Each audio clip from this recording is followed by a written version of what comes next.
what again? Say what again? I dare you. I double dare you, mother. I hate when people talk during the movie. Over the line! Back off, man. I'm a scientist. Wise man say forgiveness is divine, but never pay full price for late pizza. Return to VIDEOTECH. All right, hello and welcome to another episode of Return to VIDEOTECH, the show where two dinguses break down the movies we love and share our affection for physical media with you. On this episode, we're breaking down some underappreciated or lesser talked about extraterrestrial flicks in honor of the release of Steven Spielberg's new movie, Disclosure Day. We each picked three, and I guess before I list them, do you want me to list them or keep it as a surprise? I think it's fine to list them. I don't think it's any. Okay. No big spoiler here. I didn't know if you wanted them to be a surprise or not. No. Okay, so here's our picks, people.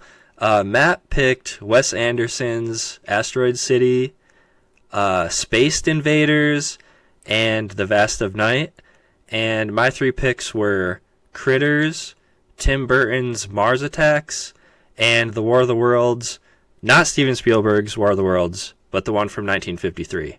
And I should probably add, Keith, that there were some ground rules to it, although they were a little unclear. I just said, let's try to pick not really alternative alien movies, but let's just try to stay away from the mainstays, which I basically was just no Alien, no Aliens, no E.T.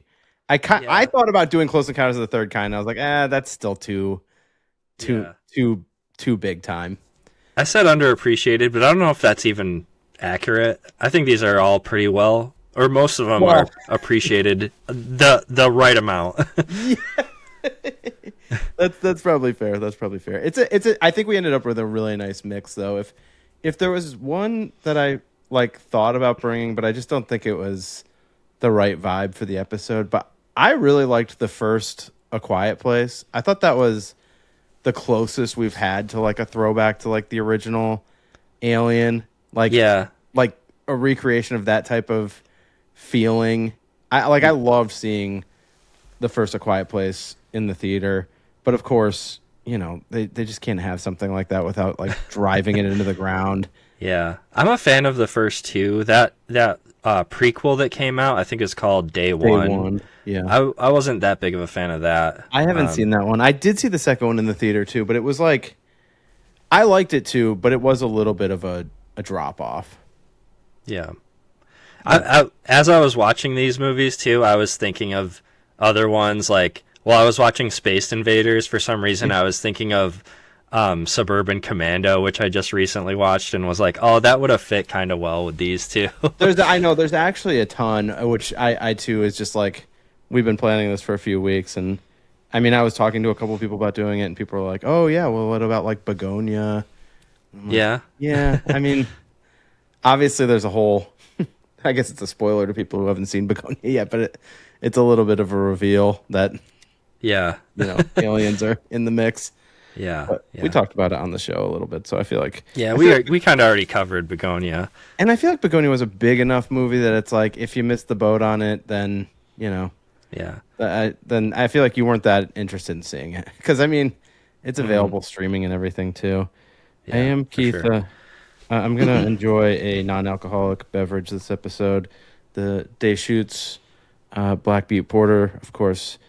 The regular of this is one of my favorite beers, and they do a pretty decent NA version of it. But I love the this beautiful Bend, Oregon nature picture in the background. Just I feel like the best graphic design is either on Criterion's or craft beer.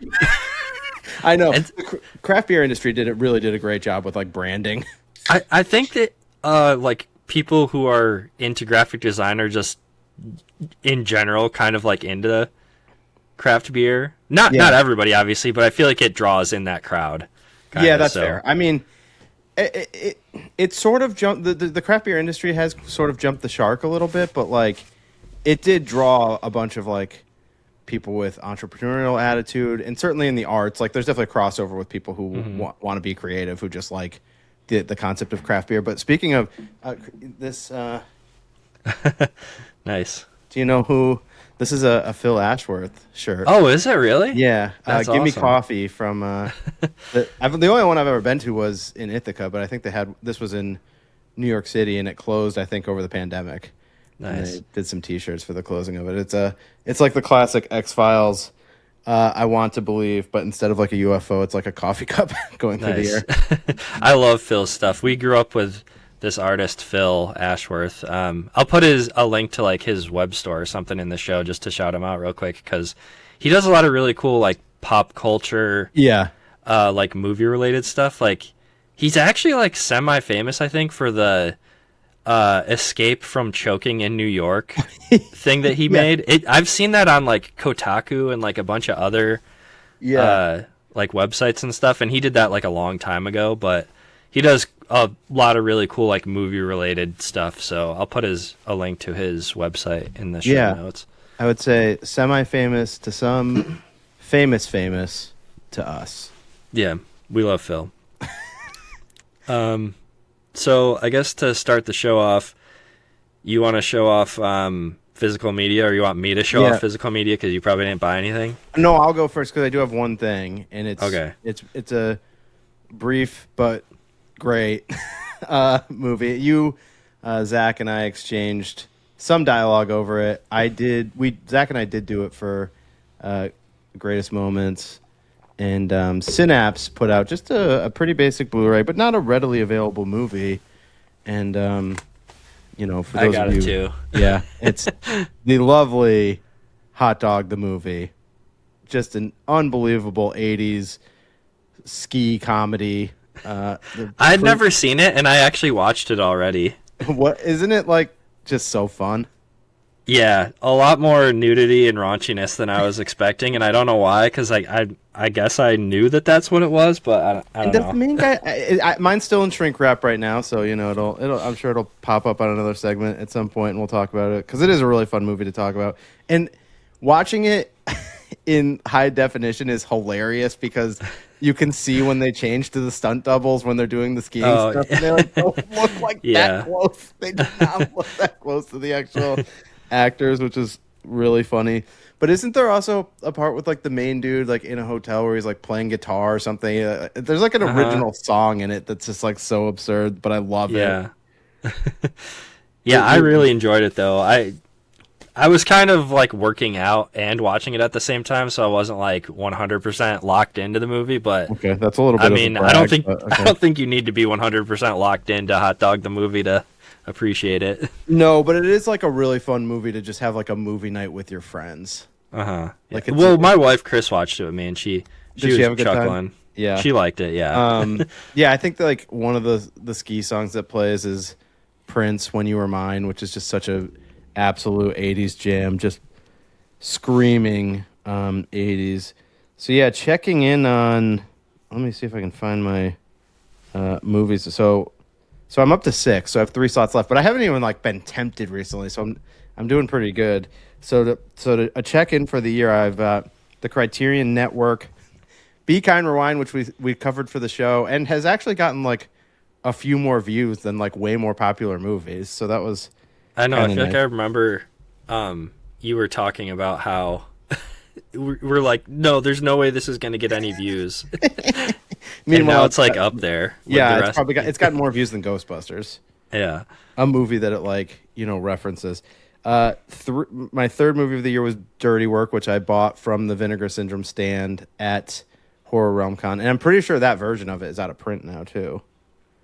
Killers of the Flower Moon, Criterion, The Stoned Age, and now Hot Dog the Movie. So 3 slots left for the year. We're about halfway through the year, right? Like as we sit here tonight, I mean it's mid-June, so I'm feeling good. 3 slots left. There's definitely a few things that it's like I have to get this year. I mean, maybe they can be Christmas presents. Certainly, Alice Doesn't Live Here Anymore, Body Heat, and Michael Mann's what is it? Not Red Dragon, but Manhunter. Yeah. Like so, those 3 are like must gets for me this year. We'll see how it shakes out if I buy them or if I ask for them for Christmas presents or something. I do want to go see. They're doing a Manhunter re-release in the theater, and I want to check that out too. I was gonna say, has a company come out and said that they were going to release Manhunter in 4K? I've been seeing it on Dawn of the Discs, I thought. Okay. Yeah, I've been seeing posts about it too, but I thought it was just for like maybe it's the just theatrical stuff. Something's got to be. And I don't know who's doing it. Maybe it's been announced, but I might have missed it or just if not, forgot. I feel pretty confident that it's happening because I feel like they've been teasing it since as early as like the beginning of this year that something was coming. So if there hasn't been an official announcement, I feel pretty comfortable that it is coming in the relative near future. So, but I love that's a good Manhunter. one though. So yeah, Manhunter is awesome. Yeah, that's a movie that I discovered like later in life that I had like such a greater appreciation for. I did actually try to watch it in like 2006 or 2007 on HBO on demand, and it was so weird. I would say jarring watching Brian Cox doing his version of Hannibal Lecter. Well, it is weird if you've seen Silence of the Lambs and Red Dragon and those movies. Yeah. Before going back and watching Manhunter, I remember it was weird for me too watching it, being like, this is kind of like the same story as Red Dragon. Yeah, it is. But it's the same story as Red Dragon. But yeah, a different main dude and yeah. But it's like unfair to Brian Cox, because Anthony Hopkins basically takes that role and makes it so iconic in a way that you're like, well, this will never be. There will never be anything better than this. And Brian Cox played him first. Yeah. So it's like he didn't do a bad job either from my memory. It's been like 4 or 5 years since I've watched it, but I think his performance was good. Yeah, I think it's like fine seems insulting, but I think it's like it was serviceable. His performance. It's just not. Once you have the Anthony Hopkins Hannibal Lecter, there's just never any coming back from that for the rest of us. Yeah, that's true. Yeah, all respect to Brian Cox as an actor who is a great actor, but it's just you just can't top that performance. And who knows? Maybe as we go on with time, there will be something, but it is hard to imagine. It's hard to imagine anything being as iconic as the way that he played that role. Yeah. Did you ever watch the TV show that was a prequel? I can't remember what it was called now, actually, but was it? I think the thing I'm thinking it was of Mads Mikkelsen, right? I don't know. There's now been I think more. Hannibal Rising. Yeah, there was Hannibal Rising. Was that a series or was that like a movie? I think they might have done a prequel movie and a series. Like I thought they did like kind of a crappy low rent like prequel movie at one point, but I never saw it. I never saw Hannibal Rising. Neither of us know. Yeah, not the experts on this. Okay, so that's it. Hot Dog the movie for me and you, but me 3 slots left for the year. Yeah. Okay, should I just show off the couple other things that I got too? Oh yeah, you know what? While we transition into that, I was telling you I was up in the Finger Lakes just last weekend, and I was in Penn Yan, of course, as we know, spoken about often on the show.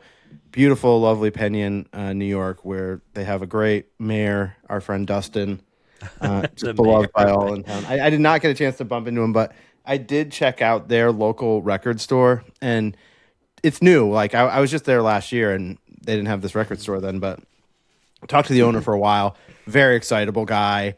Found some stuff that I was like, oh, here's some stuff that I don't usually see, and well, reasonably priced too. Like, because records, just like everything, are like capitalizing off inflation and prices being up for everything. So a lot of record stores that I go, it's like it's $40 to $50 for like a new record now, and I'm like, this is insane. That's insane. That's now, wild, granted, you and me pay that much for like a chunky box or whatever. Like, I shouldn't talk. Yeah. So I keep it somewhat limited, but his stuff was still like 25 to 30 for like new stuff, and I was like, okay, that is like respectable. There was a Run the Jewels album that I was like, oh yeah, grabbing that. There was a Mr. Rogers album, and I was like, yeah, if you don't know, Mr. Rogers originally based out of Pittsburgh. I was like, I kind of feel like we need to get this. It just seems meant to be. And then I picked up some used Joni Mitchell album, and I was kind of wrapping up, and he was like, do you like movie scores? And I'm like, yes. And he's like, oh, dude, you might be fucked. And he shows me his movie score section, and I actually did. There was a bunch of fun horror stuff. But the thing that caught my eye that I was like, oh, I gotta get this, and it wasn't something that was on my radar at all. But this is like the type of thing that I want to find at a record store. And when I saw what this was, I was like, I have to get this for just putting on at my house. And it's just called Boom, and it's like Italian jazz soundtracks from like the 60s. And there's some Ennio Morricone stuff on here. Like, I don't really know most of the movies that they're from, but I put it on, already played it all the way through. There's a ton of songs on it, and it was everything that I wanted it to be. And I mean, look at the cover art of this. I mean, this is just screaming. It's very you and Lindsay. Yeah. By me. Yeah. I was like, I need this same thing except for like French jazz soundtrack. So, that's cool. Was very happy with that purchase. But okay, yes, let's transition to you. Okay.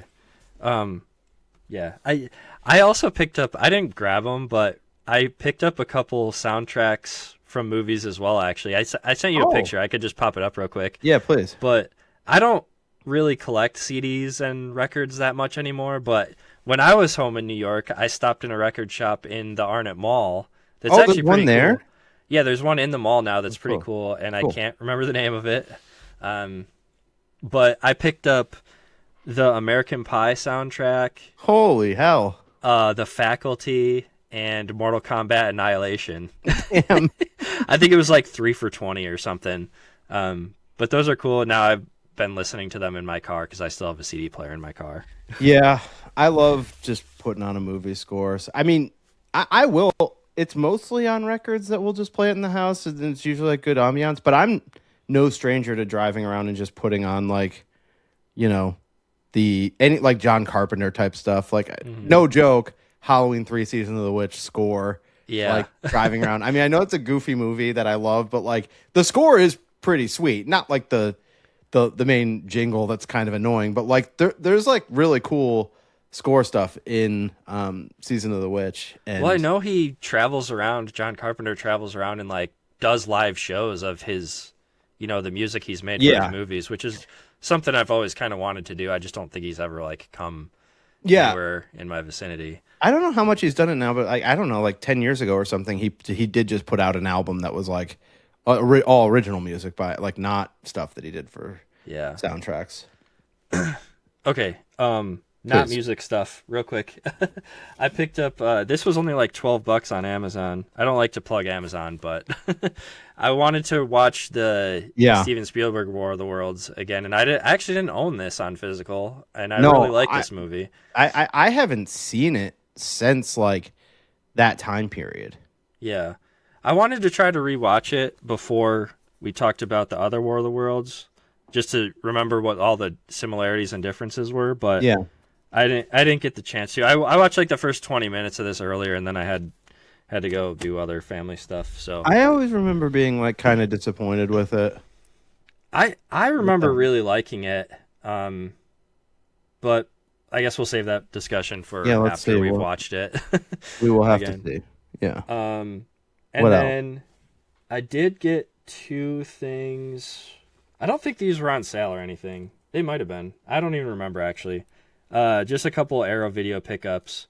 Well, I'll show this one first because this one was like going out of print, I heard, and it's sold out on all the, typical Orbit DVD, Valoria Video. All those websites were like selling out. So I wanted to get this before it was gone, the Dollars trilogy. Yeah, that's amazing. I just have like a standalone, I think like a standalone Kino, like The Good, the Bad, and the Ugly. Yeah, I know Kino did all 3 of them too. But mine's not in a slipcover or anything, so it's pretty. Yeah, this is like the nice hard box. Yeah, that is pretty sweet. All 3 on 4K. Yeah. That's awesome. It is like I don't think they actually released this in the U.S. or North America. It's got the little, European or England, whatever, the rating sticker there. Yeah. But 4Ks are not region locked, so yeah. And actually, I've only seen The Good, the Bad, and the Ugly. I haven't seen the other 2, so same here. Ennio Morricone did the score of The Good, the Bad, and the Ugly famously. I don't know if he did the other 2 or not. I guess I always assumed that he did, but I'm not aware. But I do like The Good, the Bad, and the Ugly. It's been a few years since I've watched it. I owned like a regular standard Blu-ray of it, but yeah, I kind of wanted to check out the other ones, and I really like the box art too. I think the guy who did this, I can't remember his name, but I think he passed away recently too. So a lot of people online were talking about him. Yeah, that cover art's awesome. Yeah, but there's that, and the last one I got was a Viggo Mortensen Yakuza movie. It's just called American Yakuza. This is from the 90s, I believe. Had no idea this existed. Yeah, never even heard of it. Yeah, it's from 95. Directed by Frank Capello, who I'm not aware of any of his work.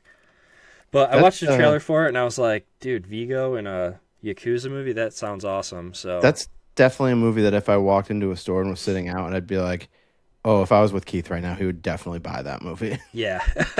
I mean, one of my favorite Cronenberg movies, actually, is Eastern Promises. And that Viggo, movie's insane. Yeah, Viggo in that is, like, insane, so I'm hoping he kind of brings that same energy to this movie. I actually still have a DVD of Eastern Promises. Oh, really? I have a regular Blu-ray, but that's a good movie. I like that movie. Speaking of, I don't think we've talked about this really. I sent you a text sort of when it was happening, and our conversation kind of went sideways over some other topics, but Lindsay and I finally, over a series of days, cataloged all my movies.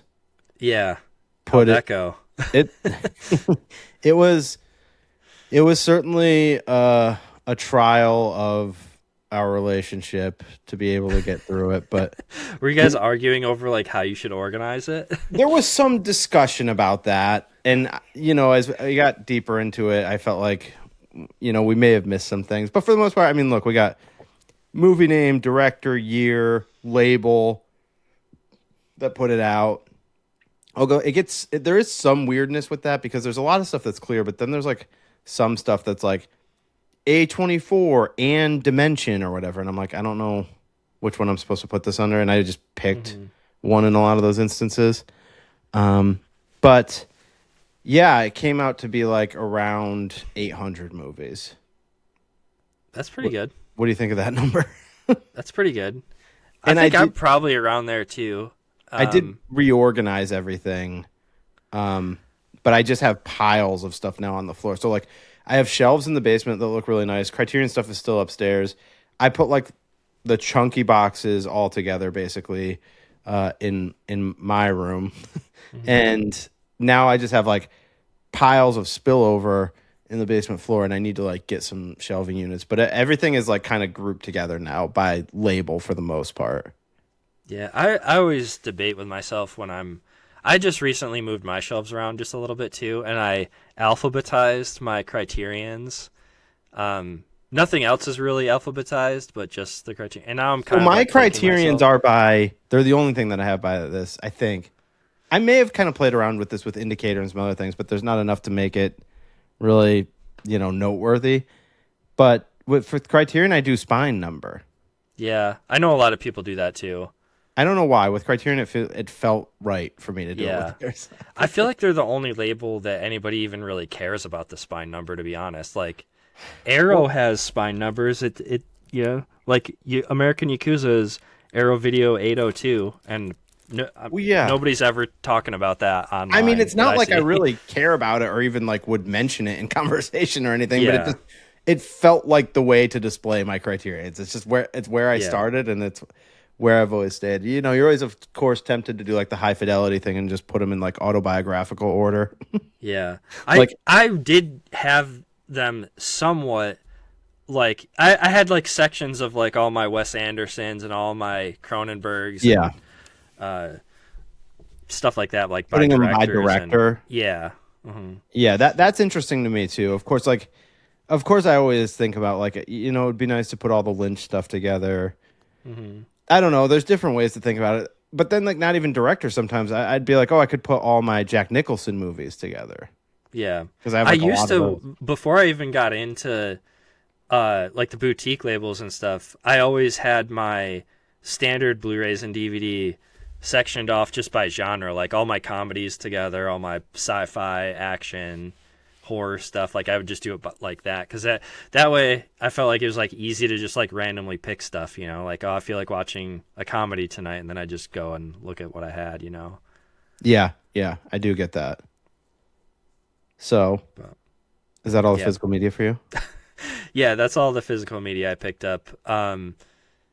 Did you want to talk about theater experiences real quick? Yeah, I know you saw a few things. I saw one. Let's fire through your list. All right, so I saw the two big ones that people are talking about online, Obsession and Backrooms. It's been a couple weeks since I've seen them, so my memory is a little foggy on them. But just general thoughts, because these movies have both been talked to death. I kind of agree with like the general sentiment for both of them. Obsession being like the better of the two, I think. It's more of a traditional movie with like a normal narrative. Here's what's great about me. I just like, it's so easy for me to like avoid things. Like as we sit here today, I know Obsession is being talked about a lot. I still don't even know what it's about. Like Backrooms, I remember the trailers for. Obsession, I don't even remember seeing a trailer for it. For Obsession, you don't remember seeing a trailer? Nah. Maybe if it played in front of me now, I'd be like, oh yeah, I do. But like, I don't even know what it. I just know that it's being talked about a lot, and like people are into it. And I am planning to see it. In fact, when I was just with Zach and Belle and Lindsay, we were actually, I think one of the drive-ins around here is doing a double feature of both. Yeah, that makes sense. Yeah, and I'm like, okay, that might be a good idea to like get out and do that. It would be a fun double feature. I'd be curious to know which one they played first, honestly. Yeah.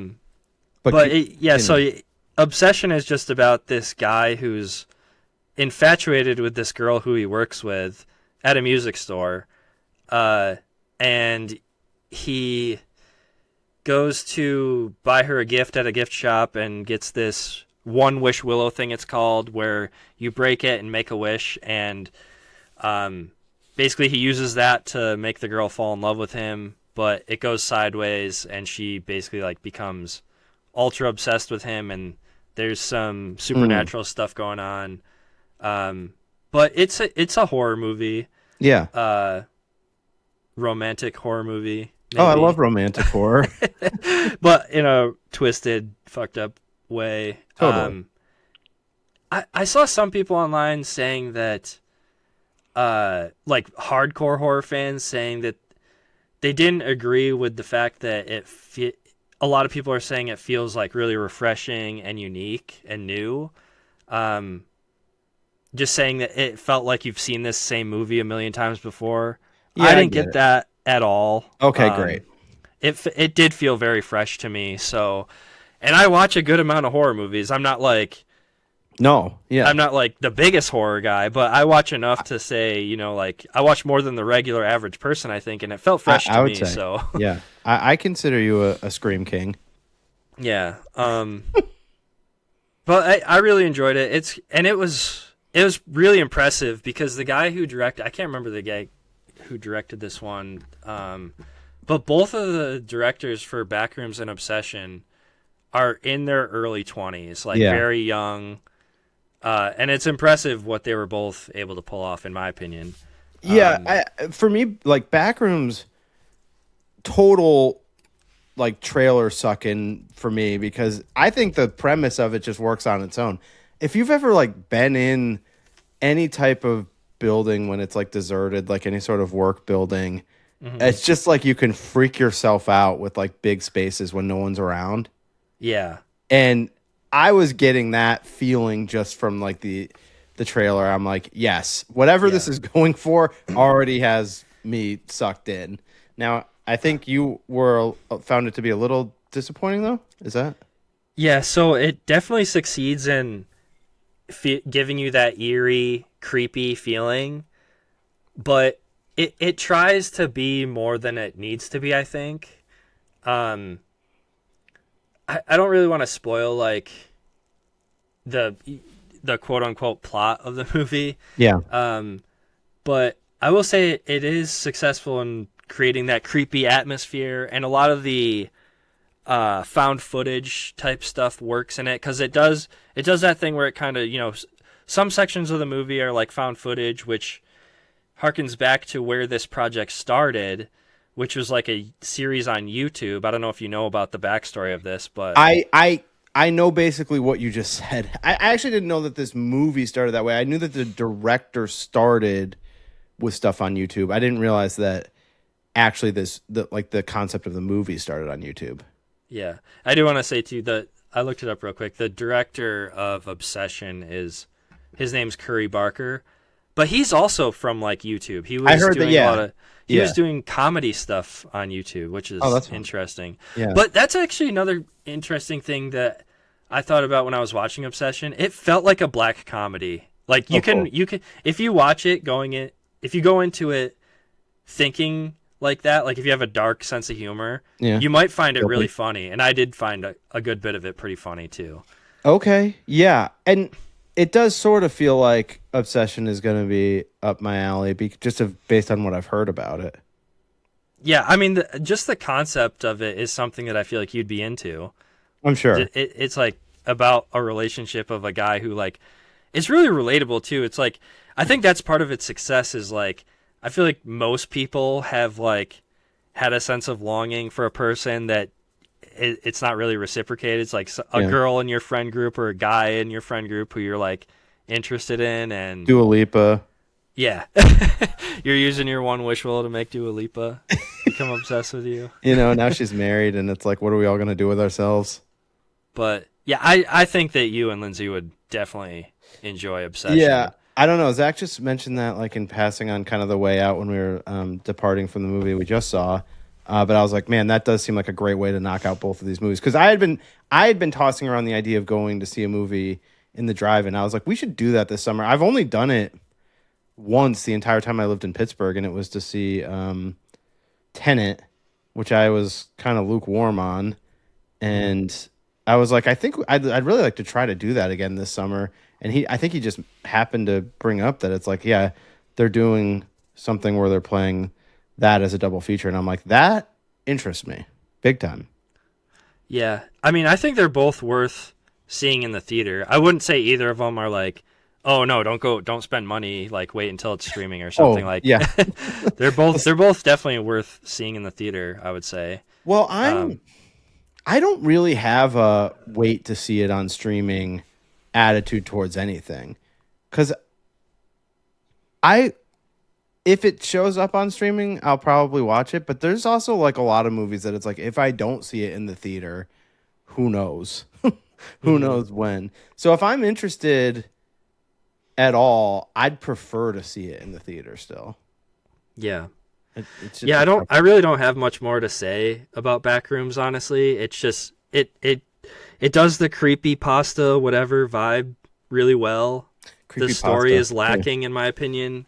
It does this thing where it gives you just enough of like the mystery, or it answers just enough questions to make you want more, but then it kind of ends at that point, and you're like, well, I kind of wish it would have either just not given me any sort of answer, or it would have went further with the answers about what's going on, you know? Yeah, I mean, that seems like a fair critique. Sometimes the mystery is better, but sometimes when you're left with not enough pieces of the puzzle, it's kind of frustrating. Yeah, that's kind of how I felt with it. I was like, I liked where they were going with it. I was like, I like what they're doing here, but they either needed to pull back or push forward a little more, in my opinion. Okay, so you actually saw 3 movies, the third, of course, being a presumed masterpiece. and that, of course, is I guess, is this a bringing it back? Because it's just called Scary Movie again, right? Is that? It is called Scary Movie. I thought it was Scary Movie 6. I thought the name of it, I thought the title was Scary Movie 6 going in, but then when we got to the theater, I was like, oh, it's just called Scary Movie. And I think I talked about it before, but I don't like this. I don't like how they brought back I Know What You Did Last Summer and just called it that. Like, Scream did the same thing with, I know. With 5, I don't like that. Yeah.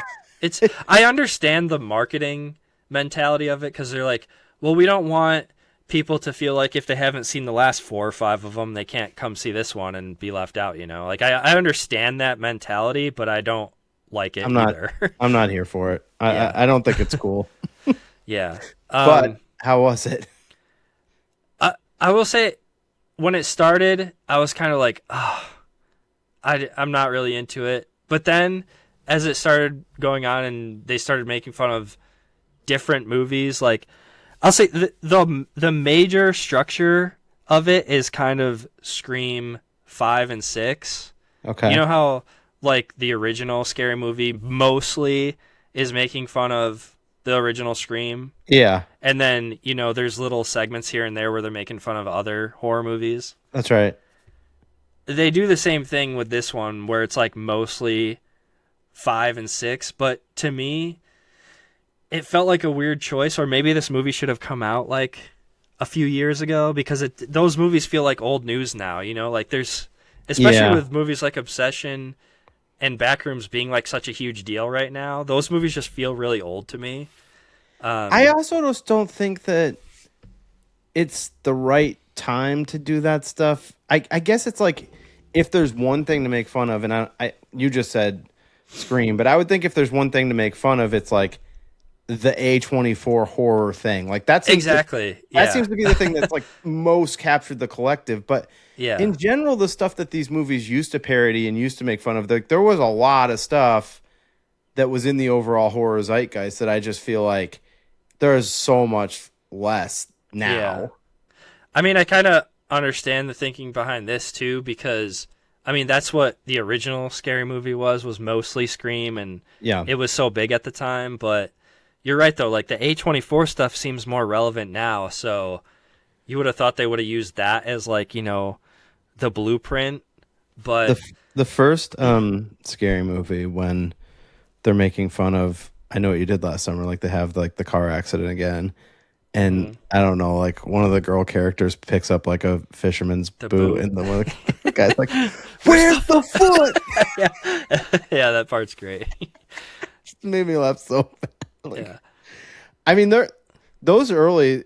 I mean, I probably stopped watching them after the second one, but the first two are good. But I would catch parts of the other ones later on TV that would like still make me laugh, like. Yeah, I don't know. I was never like a hardcore, like, okay, I gotta go see these all. But I would just catch parts of them airing on HBO or whatever, and there would still be stuff in them that like got me. Yeah. Like, oh, shit, that's funny. There were some segments in this that I thought were really funny. Like they bring Officer Doofy back, and everything with him was hilarious. I thought. Yeah. They make fun of the substance. I liked that segment.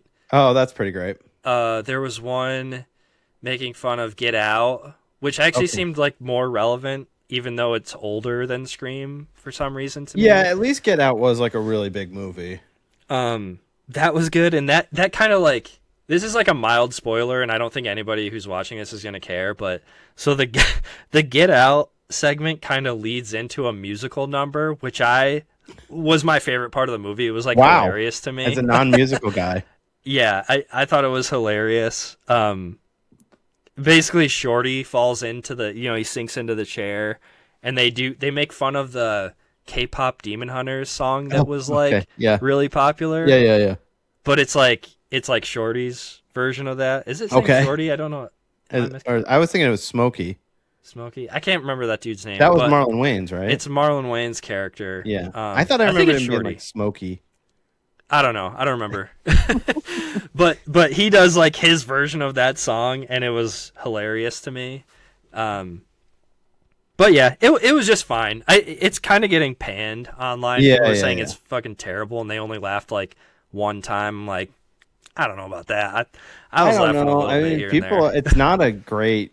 It hasn't been like a great climate for comedy movies in the last 10 years now. It's just, I mean, obviously, like we had the whole thing with like woke cancel culture that was like, I mean, it was really hard to goof on anything during that era. People were just like so like so ready to like flip out about everything. But now we're sort of out of that, and it's still like the comedy scene hasn't really recovered. I mean, yeah, I think it does kind of stumble a little bit. Like it tries to be. I think they were marketing the movie to try to say that it was going to be super offensive to like the woke crowd or whatever. But I mean, I think some of that stuff didn't really work, but I didn't think it was super offensive. I just think the jokes didn't land really like what they were trying to do. I mean, to be honest, I mean, because I did see Sean Fennessy was kind of going after it pretty hard, and I was just like, I don't know. I mean, weren't these movies always? I mean, like slapstick parody stuff is always like lowbrow, not like. Yeah, I mean, they're not trying to be.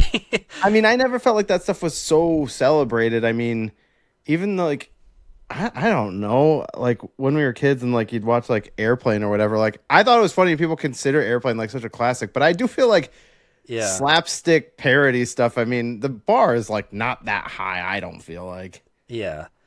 I mean, I don't know if I've even seen anybody saying online that they think it's offensive. It's just a lot of the criticism is just it's not funny, and I agree with some of that stuff. Like when they're trying to be offensive, I didn't think it was offensive or funny. And so like here I am defending it when it is something that I'm probably like not really that interested in.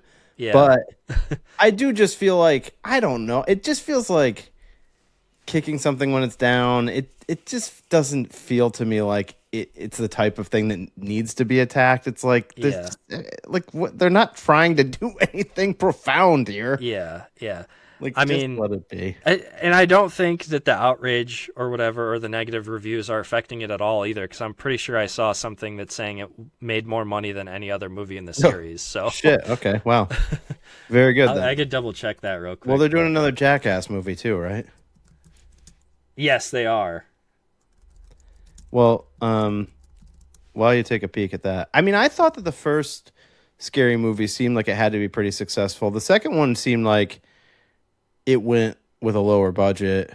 I remember thinking that like back in the day when we were young still, like I was like, this seems like they put less money into it. And then I just don't really remember after that. I assume they're not like putting a ton of money into any of these. What's the numbers you're seeing? I don't know if this is like accurate up to date. This is just Google, but this new Scary Movie has worldwide grossed $173 million. Wow. Only surpassed by Scary Movie 3 made $220 million, and the original made $278 million. Holy hell. All right. Well, then but I think the budget's like probably like $30 million, like not even. Yeah. I just looked at the first one and it said it was like 18 or 19 million, somewhere in that range. Yeah, I see it now too, actually. Yeah, reported $30 million production budget, so it made its money back and more. Listen, I'm here for this stuff. I'm here for anything that's going out there and putting butts in seats. Like I just, I want the theater to be thriving. So I'm happy for anything that's, drawing some attention. So, all right, we're pretty deep in, but I have to cover off on Disclosure Day, which I literally just saw a few hours ago. It's been one of the movies that I was most excited for this year, which is not a long list. Like there's not a ton of movies that I'm like, oh, I got to see this. Of course, we had The Odyssey coming up, but like this is, one of the ones that was sitting on the list. Bought tickets for a group of us, and when I looked earlier this week, I was like, oh shit, I should probably get us Disclosure Day tickets. I looked like Friday wide open, Saturday wide open, Sunday wide open. I'm like, okay, well, I guess people aren't as excited as me. Now it was pretty full at the theater, so that was nice to see. I knew that it was kind of getting some negative attention, and there's one thing that I have to say that I have a suspicion as to why they ended up doing this. I don't know if you're aware of this, but like probably in the last 2 weeks or so leading up to the release, the TV spots changed to where they were like revealing an alien, where they're like showing an alien in the TV spots. And I was like, why? I'm like, why are you doing that? Like, you have to save this stuff for the movie. Yeah. Like, that's a big reveal. And you know that it's not going to be like. Are you talking about the shot where it like pans around a deer's head or something, and it shows like it like one side of the head looks like a deer, and then as it's panning, it like morphs into an alien's head? Yes. Yeah. I don't think that they should have put that in the trailers. Okay. You think that's kind of like a spoiler, or? Yeah, I think that they should have saved it for the movie. Okay. I'm just not a fan. I don't think Spielberg would have wanted to do that left to his own devices. That feels like a panic move, like they were getting worried about the box office and wanted to put butts in seats. As the movie was like kind of going along, I was having these moments of like, is this going to be like disappointment day? And then there were moments where I was like, oh no, is this gonna be like Disaster Day? Like it's like that bad? Parts like a little bit mixed in. By the finish of the movie, I was like 80% into it. I gave it 4 stars. I mean, I don't think it was probably as well done as Project Hail Mary, but this is like more for me than Project Hail Mary was. Oh, really? Yeah. I thought you really liked Project Hail Mary. I did, but I liked the tone of this more. Okay. I kind of liked what this was going for more. But I do think Project Hail Mary was probably more... It was probably a more complete effort. Mm-hmm. Like, I think the craftsmanship of it was more complete than this. This was a little bit choppier. Emily Blunt is like kind of hamming it up a little bit. Like she's very enjoyable, but like there's, I don't know, like some of her performance choices are a little odd too.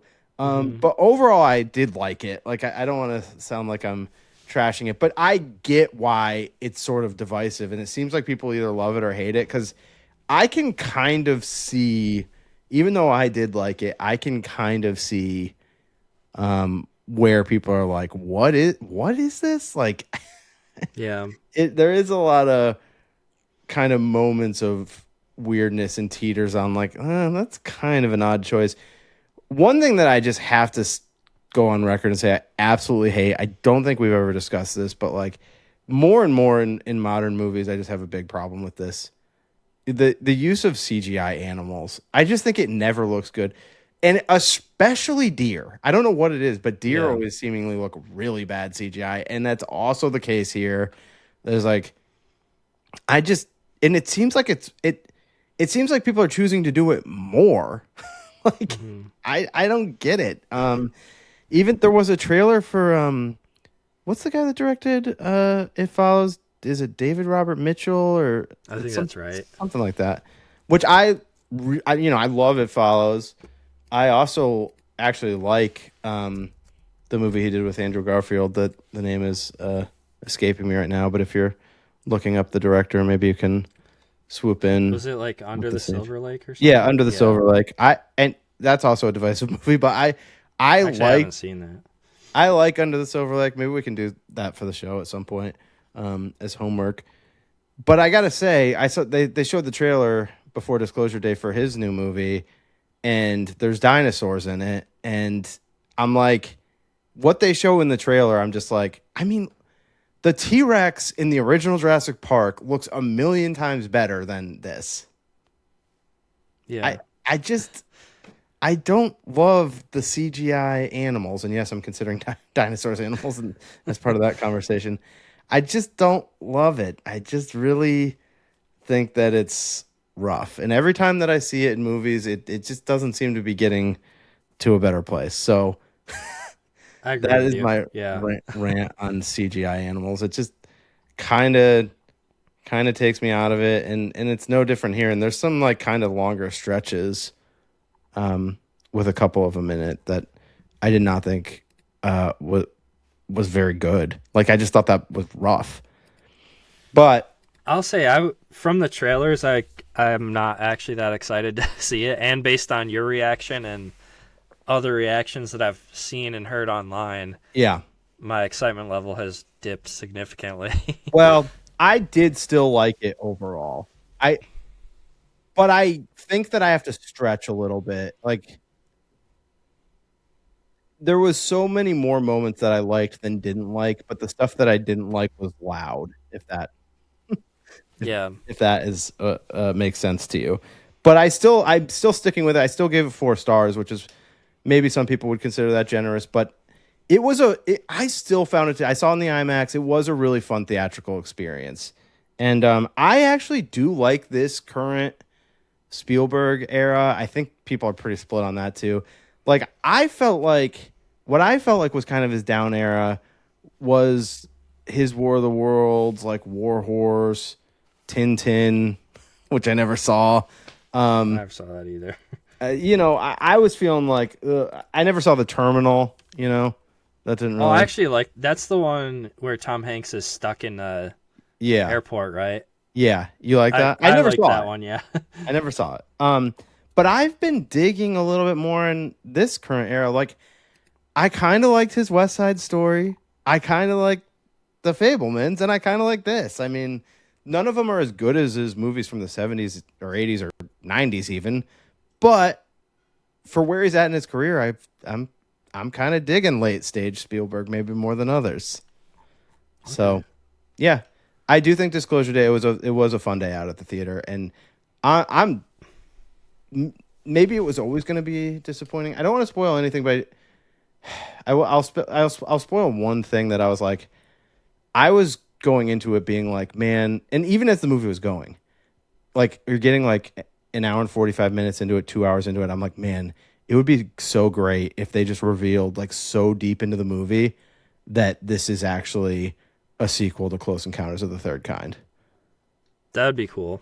But like not saying anything, like nothing in the build up to it, like you just realize that it takes place in that same universe, and they throw you some things that Richard Dreyfuss just shows up.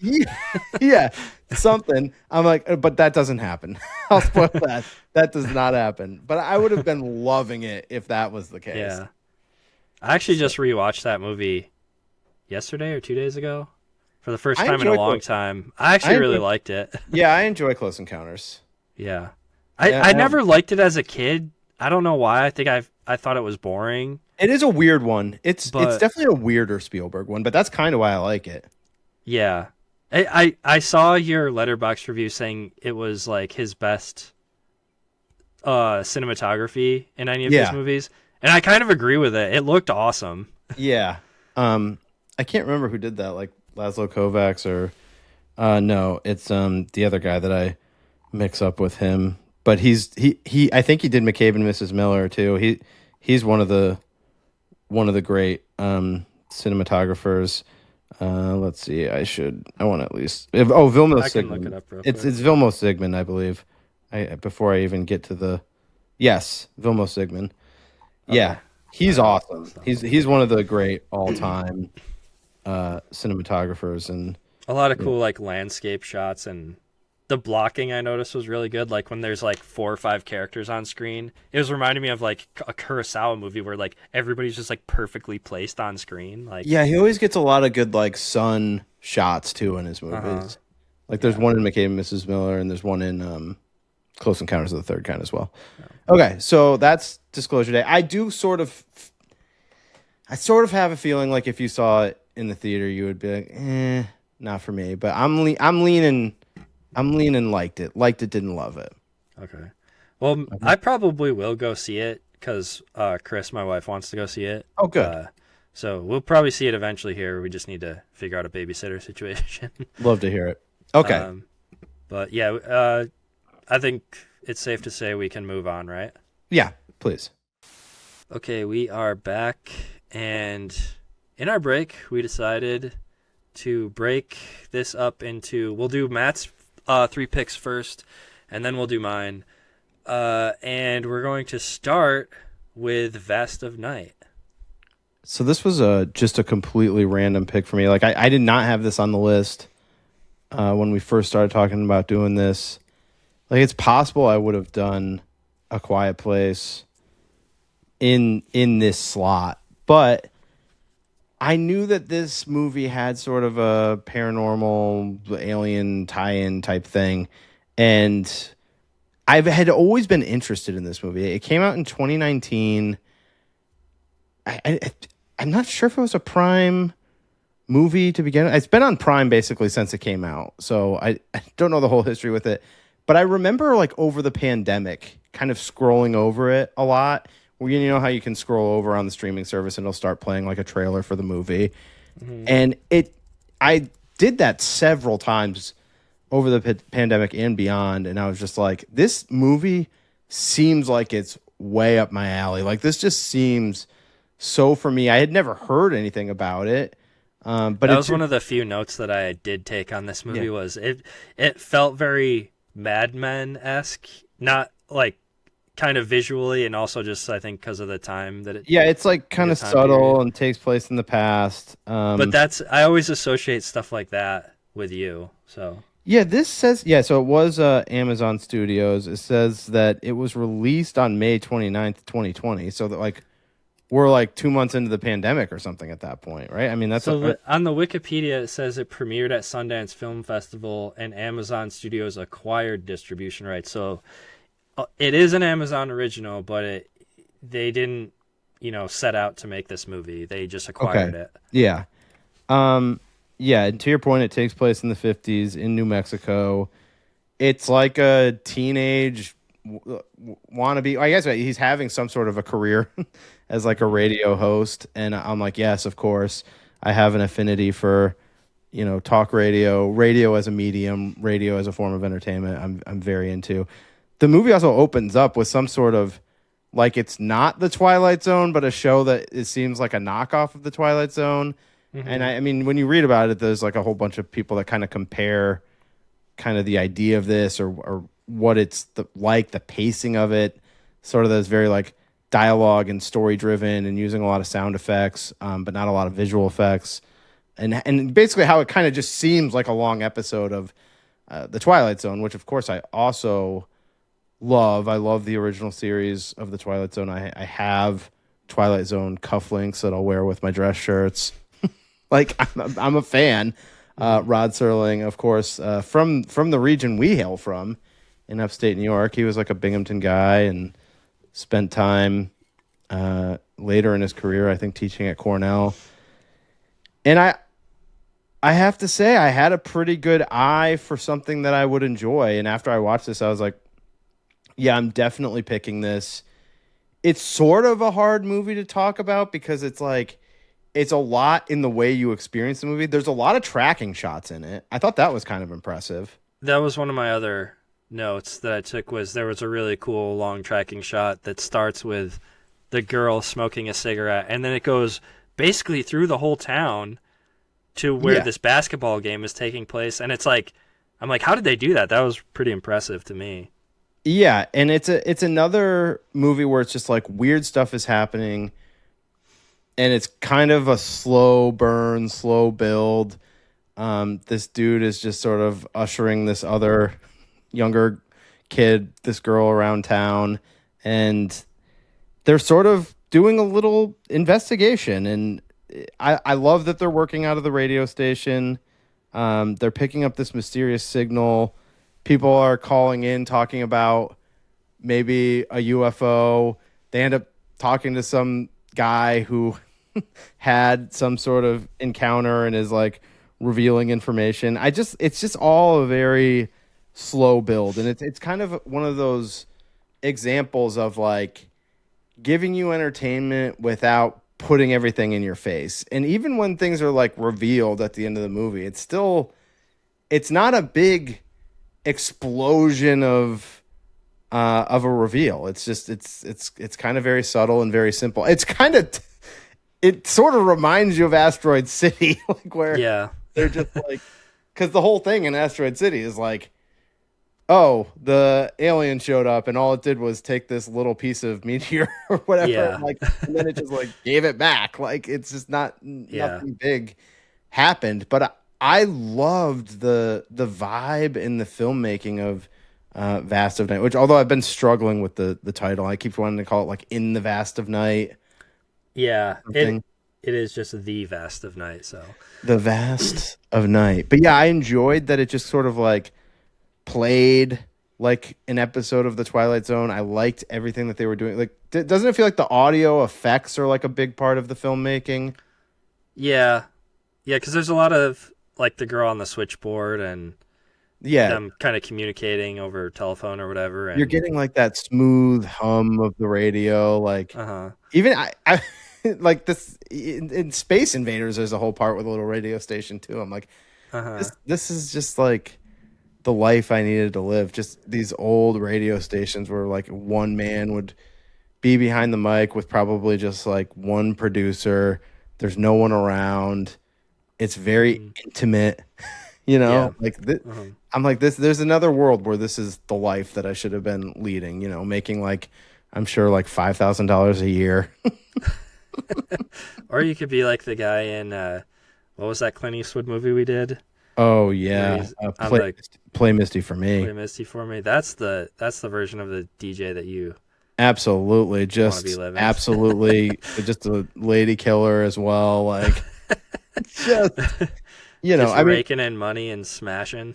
Yeah, but I can never do those hours. I mean, I go to about like 9:30 rolls around, and I like look over at Lynn's, and I'm like, "You ready to go up?" I'm kind of ready to go up. I don't know if I could do these overnight radio gigs, but I do love the idea of it. I don't know. I've talked about it on the show before.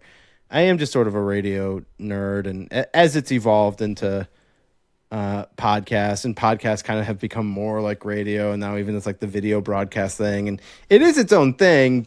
And I know it's not as staged and structured as radio used to be, but like I do love the medium. I like talk as a form of entertainment. Now, some people would say, all right, well, why don't you bring less talk and more entertainment?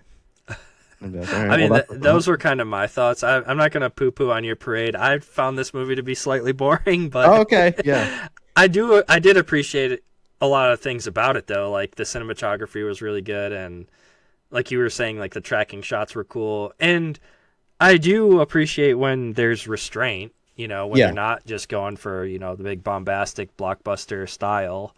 Well, it's short. It's got that going for it. Yeah, an hour and a half. Actually, I mean, that might be like a through line through everything we did. I mean, yeah, the runtime of all these movies is pretty tight. Mm-hmm.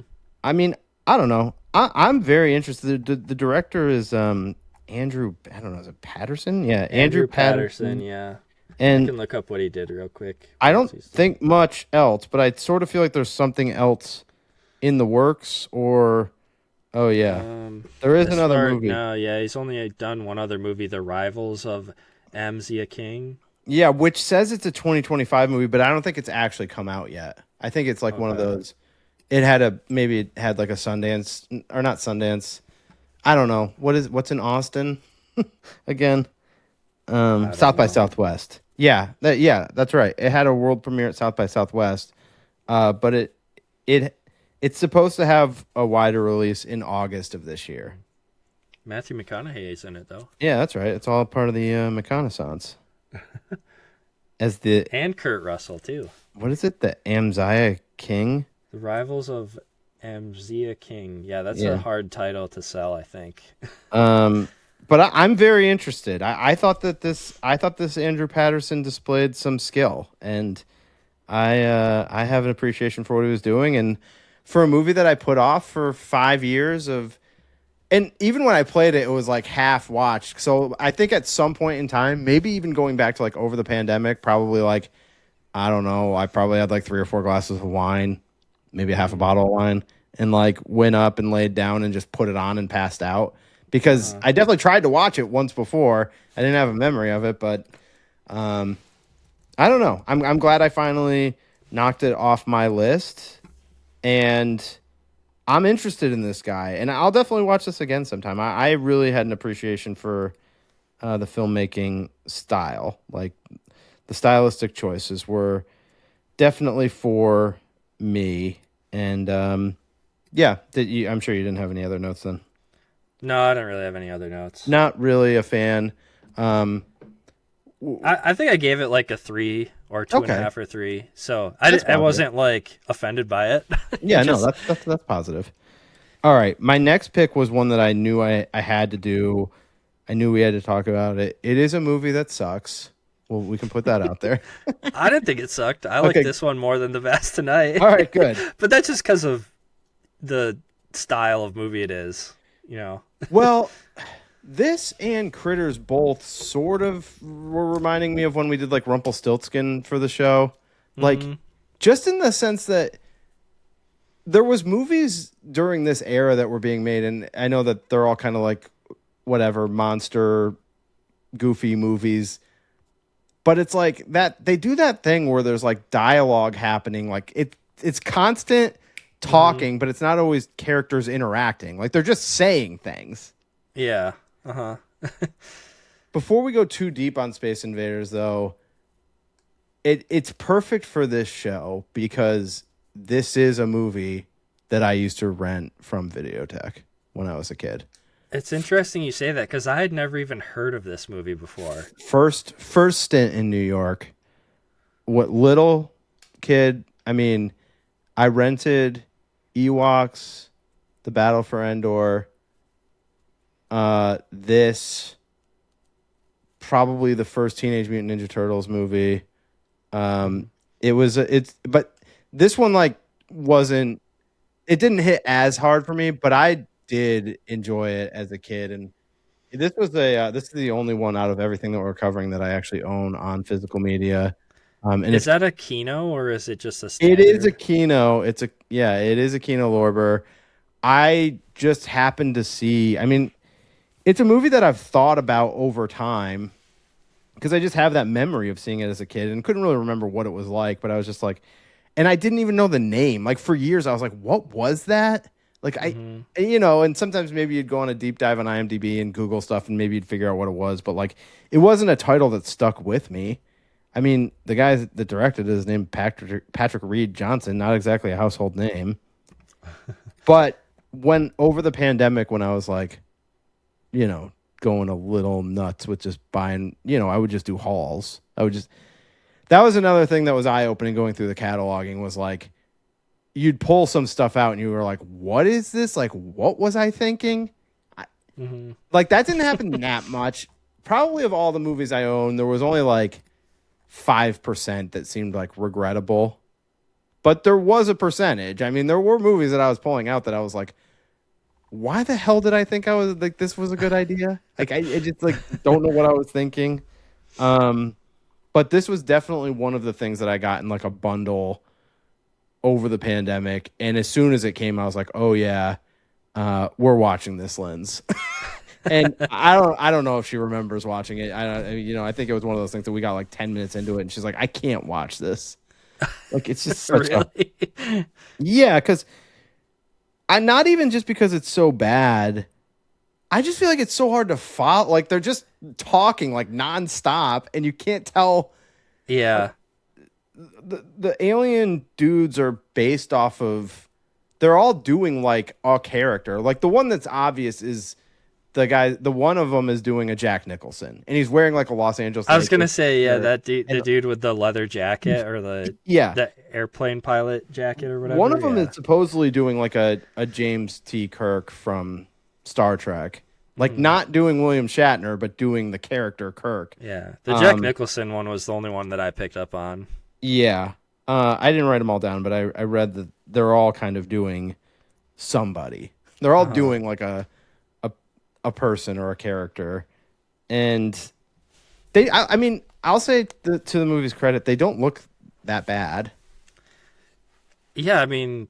The rubber suits are always going to look better than CG, as already previously discussed. Absolutely. Like, it's just more fun to see. It's well documented. Yes, we have so many examples of it. And this is 1990. I mean, with this, like, Critters, Teenage Mutant Ninja Turtles, there's just, like, so much good stuff like this happening at the time. Gremlins was, of course, a little bit earlier. But... well, I mean, what were your thoughts? I mean, what was going through your head when you put this on? My kind of humor. Yeah. Just so stupid and childish, but I loved it. Like, I know. I was thinking, I was like, well, Keith might kind of like this. Yeah. I mean, I enjoyed it more than I thought I was going to, because when you sent me the picture of the cover, I was like, what the hell is that? I've never even heard of this. Yeah. It's going to stink. And then... Chris was also watching this one with me, and I think she enjoyed it more than I do. So, good. Take what you will away from that. Yeah, well, that certainly makes me appreciate her. She probably had a better experience with it than I think Lindsay did the first time we tried to watch it. I mean, it's not like she probably doesn't even remember. I mean, like I said, it was like over the pandemic, and I don't remember it being like so harsh, but I kind of remember it being like. I mean, it is stupid. Really? It's dumb. Yeah. The humor is very stupid, but I enjoy that. So here's the thing. Here's something that I'll say that very positively about this movie. The premise is actually hilarious. Don't they tune into the War of the Worlds broadcast and they're like, oh. It's another thing where we're at a radio station in this small ass town and it's Halloween night. so it's kids out trick-or-treating. I love the Halloween aspect of it too. Yeah. So it's taking unexpected. It's taking place on Halloween. A local disc jockey just decides, oh, it's Halloween night. I'm going to play this recording from like the 30s or something of Orson Welles. I mean, that might be a little old for him, but like, I don't know. It's an older recording. Maybe it's from the 50s. I don't know when it was, but like, it's a recording of Orson Welles dictating The War of the Worlds. H.G. Wells' The War of the Worlds. And it's very theatrical, of course, the way he's doing it. He's got that kind of big, boisterous voice. And he starts playing it, and our heroes, the Space Invaders, who are Martians, which comes up in several of these movies. Like not just aliens, but actually from Mars, so Martians. And they're sort of at war with another alien culture or whatever, and they just somehow pick up this radio broadcast, and they are hearing Orson Welles recite The War of the Worlds, and they think that a war is actually happening on Earth. They're like, oh, we got to get there and go fight.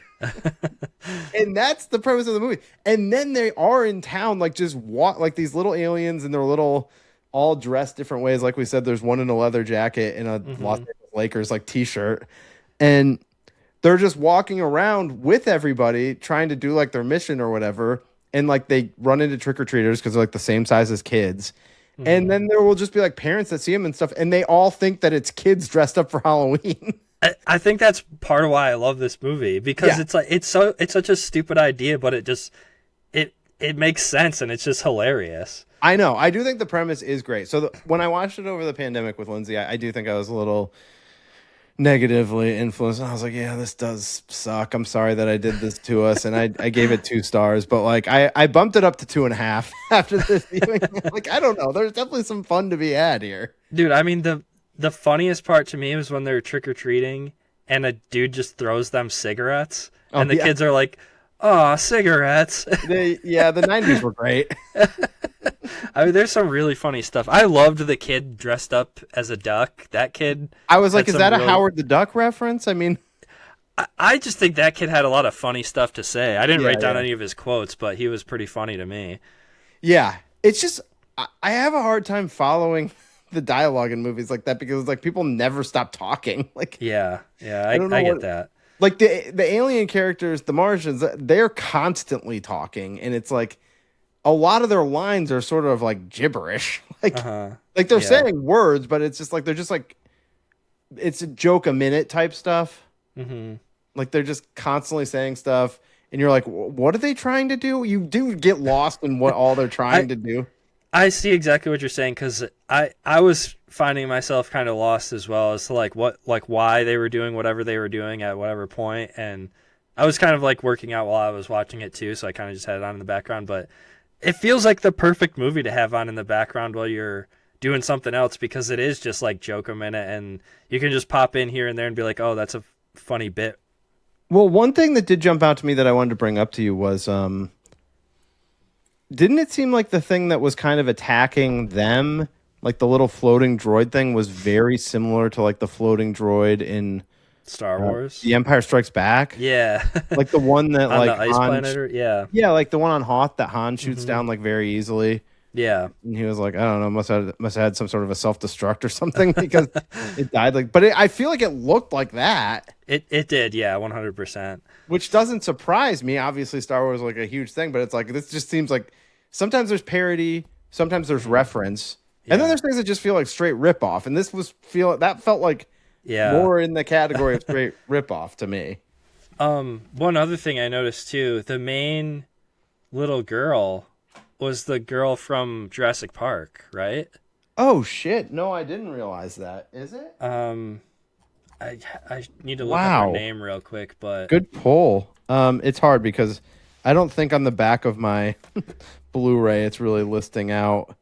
Ariana Richards. Yeah. Jurassic Park. Holy crap! Like, good pull. I even though it says it on the back of the case. Does it? Well, it just says I'm like reading through co-written and directed by Patrick Reed Johnson. This is starring this person as this, and this is Ariana Richards, parentheses, Jurassic Park. And it's like, oh, yeah.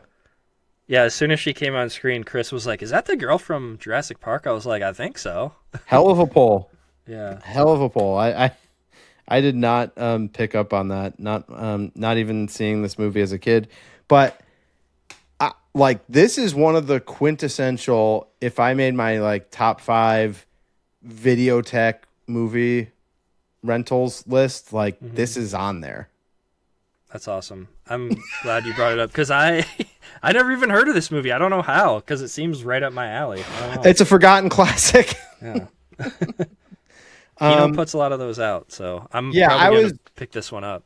I was very happy when I was starting to just do like boutique label, like deep dives, and just buying like groups of things. And when I just went on one of Kino Lorber's sales and that they had that movie, I was like, oh, hell yeah, that's an automatic buy. It was probably like $4.99. You know what I mean? Like, worth it, 100%. Yeah, I don't regret owning it because I have such a nostalgia for it, and I really do love the premise. I do think that, like, even if the movie can be a little bit tough to get through, like, and it's not so bad. Like, there's no part of it that is so like cringe bad. I don't think. Yeah. Like, well, we when we were trying to figure out which movies we were going to talk about, I suggested one of them be Mac and Me. Mac and Me is so bad that it's like, yeah. I was kind of glad that we decided not to do that one because I was like kind of dreading watching it again. To be honest, I was like, yeah, it's so bad. It's not like with Space Invaders, you're not in like Troll 2 territory. Yeah, like it more just feels like a not as good like Gremlins or something. Yeah. And if you're not in on the humor, you're not gonna like it. I don't think. Like you gotta like dumb stuff to enjoy it. But it's more of a kids movie too. That's the thing. So I guess it's kind of more like Teenage Mutant Ninja Turtles, but like a million times not as good. Like, it's just so, But it's more in that category because like Critters, I would say, is more in like Gremlins territory where it's like that comedy horror thing. But this is actually like was a kids movie. I mean, it's like PG or whatever. There's no like horror aspects of this. You're not seeing any like blood or anything. No. And the weird thing is, I had a memory as a kid. Like when I saw this as a kid, I actually thought one of them got killed. One of the Martians. Like, and I thought, doesn't one of them get hit by a car or something? I can't remember already. But like, I do remember watching it this time, thinking like, oh, as a kid, I thought the leather jacket one died, and I thought I was sad about it as a kid, but that does not happen. So okay, I mean, there is a part where he gets like sneak attacked by the droid ripoff from Star Wars, but he doesn't die. I mean, he survives that encounter. So yeah, I don't know. I mean, I used to have some sadness as a kid with movies that I put on things. Like Beetlejuice, there was a similar situation where there's that part where Alec Baldwin and the woman from Gina Davis, where they're in the car accident, and I think they're on that they're on that like wooden bridge, right? And the car goes out, and I think isn't there a part where like there's a dog that's like on the board that's holding the car up still, and then it like walks off and the car falls in the water and they die. I think that's kind of how the scene is. But as a kid, I think I used to think that the dog died, and I was like really sad about it. But like when you rewatch that movie, that's not how it happens. So I don't know why as a kid I was like projecting all of this sadness onto things where it wasn't really happening. Yeah. I mean, can we get some analysis, please? Like, how did I end up like this? I mean, just naturally a sad boy, I guess. Maybe you saw a Never-Ending Story like too early or something. Dude. Never-Ending Story, which I think there's some remake or reboot of that like in the works. I'm pretty sure I've heard. Yeah. Yeah, I mean, that's a masterpiece. How do you touch that? I mean, in terms of, there was a lot of weird stuff in the 80s that was weird for kids. I mean, we could do a whole episode. We could do 6 picks of like movies that were made for kids in the 80s that are like dark and sad and weird. Yeah. Like The Return to Oz. I don't know if you've ever seen that. It's like this weird sequel to The Wizard of Oz. It's like really. I don't think I've ever seen that actually. It's like this dystopian Oz. Like Dorothy goes back, and it's like, you know, the Emerald City has like been destroyed. There's these weird dudes with like rollerblades for hands that are like kind of scary. It's weird. Never ending story. Sad.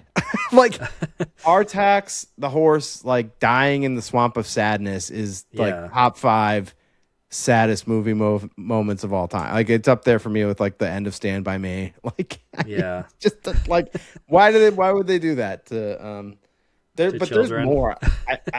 That we should do weird 80s kids movies, like, or at least like, you know, 80s movies that the main target audience were young people, because I'm like I just seemed like they were destined to make me the Land Before Time, like the first Land Before Time movie is so heartbreaking. Yeah. Because Littlefoot's parents die in the beginning of it, right? Yeah, his mom in particular. Like, yeah, it's rough. I don't know, like what the deal was. Like, why were they doing this to us? Yeah, as children of the '80s, it's really had an impact. Okay, they're trying to make us all depressed. Well, they succeeded for a big chunk of my life, but I've persevered. Okay. Is that it for Space Invaders? Want to move on to your last pick? Yeah, so my last pick was Asteroid City, which I saw in the theater. We've talked about it a little bit on the show. Much like late stage Spielberg, I feel like we're in sort of a weird late stage Wes Anderson era right now, even though he's not that old.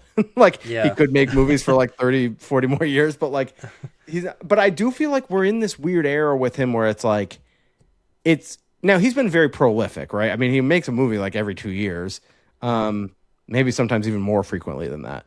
But we've kind of been in this weird era with him where there was the first 5 or 6 movies that felt like one era. And then, you know, there's this next era where it's like, okay, there's a couple stop motion movies in there. Like, it seemed like Moonrise Kingdom and Grand Budapest Hotel did hit with like critics on a higher level again. But then there's a lot of stuff in between that's like, generally gets favorable reviews but doesn't really resonate with the masses, and isn't like, oh, it's never something that like you would be like considering for best picture or anything like that. I think Grand Budapest was probably the last time that really happened, at least that comes to mind. But I still think he makes good movies, and I'm generally interested in them. Some of the challenges, I think, is he keeps leaning like harder into what he's always wanted to. And this is the same thing with Asteroid City. Like, he's always had these layers, and he keeps going like deeper into this, where it's like layers of storytelling, layers of art mediums. So like in Asteroid City, we're seeing a play that's being adapted for television, I think, happen. Like, it's not just a play. I think they're also like adapting it for the screen. Yeah, so you're like seeing the actual story play out, whatever they're doing. If it's a play or a TV show, I don't even really know. And I want to point out that I do think it's both. I think I think it's a play that they're also adapting for the screen. But then you're also seeing like the writer and director and all the actors, and like you're getting little bits and pieces of like what's going on behind the scenes of like the actual production. So it's kind of like meta in a weird way. But of these later Wes Anderson movies that we're in the current era of, I keep coming back to Asteroid City. I'm not sure why, but like I keep getting drawn back to it. I don't think even though I gave it a positive score, I don't feel like I'm gonna come back to the Phoenician Scheme again soon. I have gone back to the French Dispatch. It's still not getting that. It's getting a little bit better for me, but it's not getting like that much better. But I keep finding myself being drawn back to Asteroid City. And I don't know what it is. I think some of it is the sort of bland atmosphere of it. Like, you know, we're used to a lot of music in his movies, a certain upbeatness, but there's something about this movie taking place in this fictional desert town. I feel like everyone seems tired. It's like it's sunny, but it's like a hot, like, wears you down sun. I think that was an initial criticism from me was I didn't like that, how dry it kind of felt. And I get that. I didn't really like how like a lot of the play stuff is in black and white, and I get that that was probably just a stylistic choice to like differentiate so people know like, okay, now we're in like this world, and you know we're in the backstage area or whatever. Yeah. But I didn't really like that initially. I don't know if you saw on Letterboxd, I bumped this up to 5 stars this time. Oh, shit. Nice. No, I didn't see that. I really liked it this time. Yeah. And I kind of debated whether I should bring this up on the show or not, but I think it's kind of emotional, not emotional manipulation on the movie's point, but I kind of watched it through a different lens this time because of some things that happened recently in our lives. I think I can just say it. Like, one of our friends passed away who had 2 children. Yeah. And this is very recent. It literally just happened a couple weeks ago. Yeah. And the scene where Jason Schwartzman is like letting his kids finally know that their mom has died and isn't coming back. Dude, I like almost started tearing up at that part. I was like, oh my God. Like, after having not gone through it personally, but just like being close to somebody who something similar happened to, I was like, oh my God. So like, I'm sure that is like affecting my opinion on the movie a little bit, but no, it is emotional, and there's definitely like a heaviness to the movie, which there is a lot with Wes Anderson's, but there's certainly, and you see it in the Jason Schwartzman character he's playing a character who's playing a character, but like the first character, the actor that he's playing, is struggling to like find the emotion until he has that scene with Margot Robbie. Mm-hmm. But like a lot of the movie is about like grief and dealing with grief, which they openly talk about, which is in the commentary. But yeah, I totally get what you're saying. I mean, there's definitely some crossover with that, and my initial rating for it was 4 stars, and I've kind of maintained it at that. But like the fact that you said you jumped up, that it does make me feel like there is more to what I've been feeling, which is that I keep getting drawn back to Asteroid City. Yeah, and it was more. I didn't just bump it up because of like how emotional that that whole part of the movie was to me. I think the dual kind of like storylines clicked with me a lot more too this time. Like, one of my notes I wrote down was just like a question that you could ask yourself, or maybe like the thesis of this whole movie is kind of like, what's more interesting, like this story about an alien like coming to Earth, or like the story of these people putting on this play or this TV show? And like, I don't know, something about that clicked and worked really well for me this time. I don't know. I don't think I can fully explain all of the ideas of this movie. I think I mostly get it, but it's hard to articulate. Like, you're hitting on some of it. There is this thing, because like the movie within the movie is like there's an alien encounter, and it ends up being like underwhelming. It's not even like a huge part of the movie, I don't think. I mean, it's kind of what ties everything together, but that's why I say, like, what's more interesting, like the play that's being played, or like the story behind the scenes of like how the play is made and stuff. Like the scene on the train with Scarlett Johansson, when I think she's like, she has like decided to not be in the play or something, but then the kid comes back and reads a note from the director. Yeah. That was reminding me of that movie we talked about, The Red Shoes, a little bit. And I was like, I really liked that scene too, for some reason. I think that it is more rewarding the more you watch this, the performances. Like, they are more gripping than I think you get the first time. Yeah.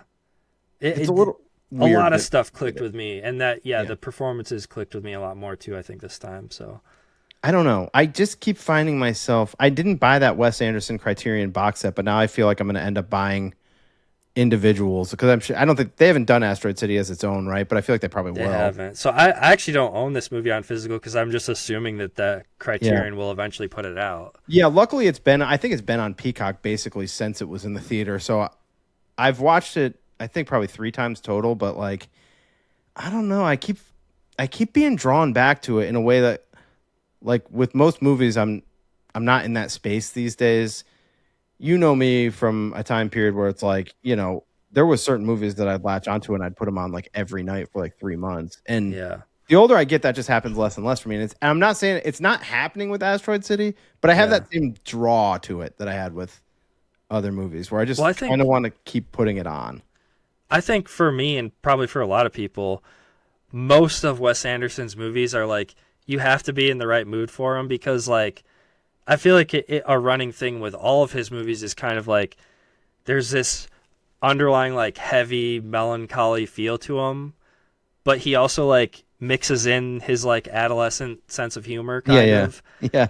I'm like always in for the adolescent sense of humor, but I'm not always in for like the heavy melancholy. So I'm always in for the heavy melancholy. as noted by my childhood and my childhood experience with movies.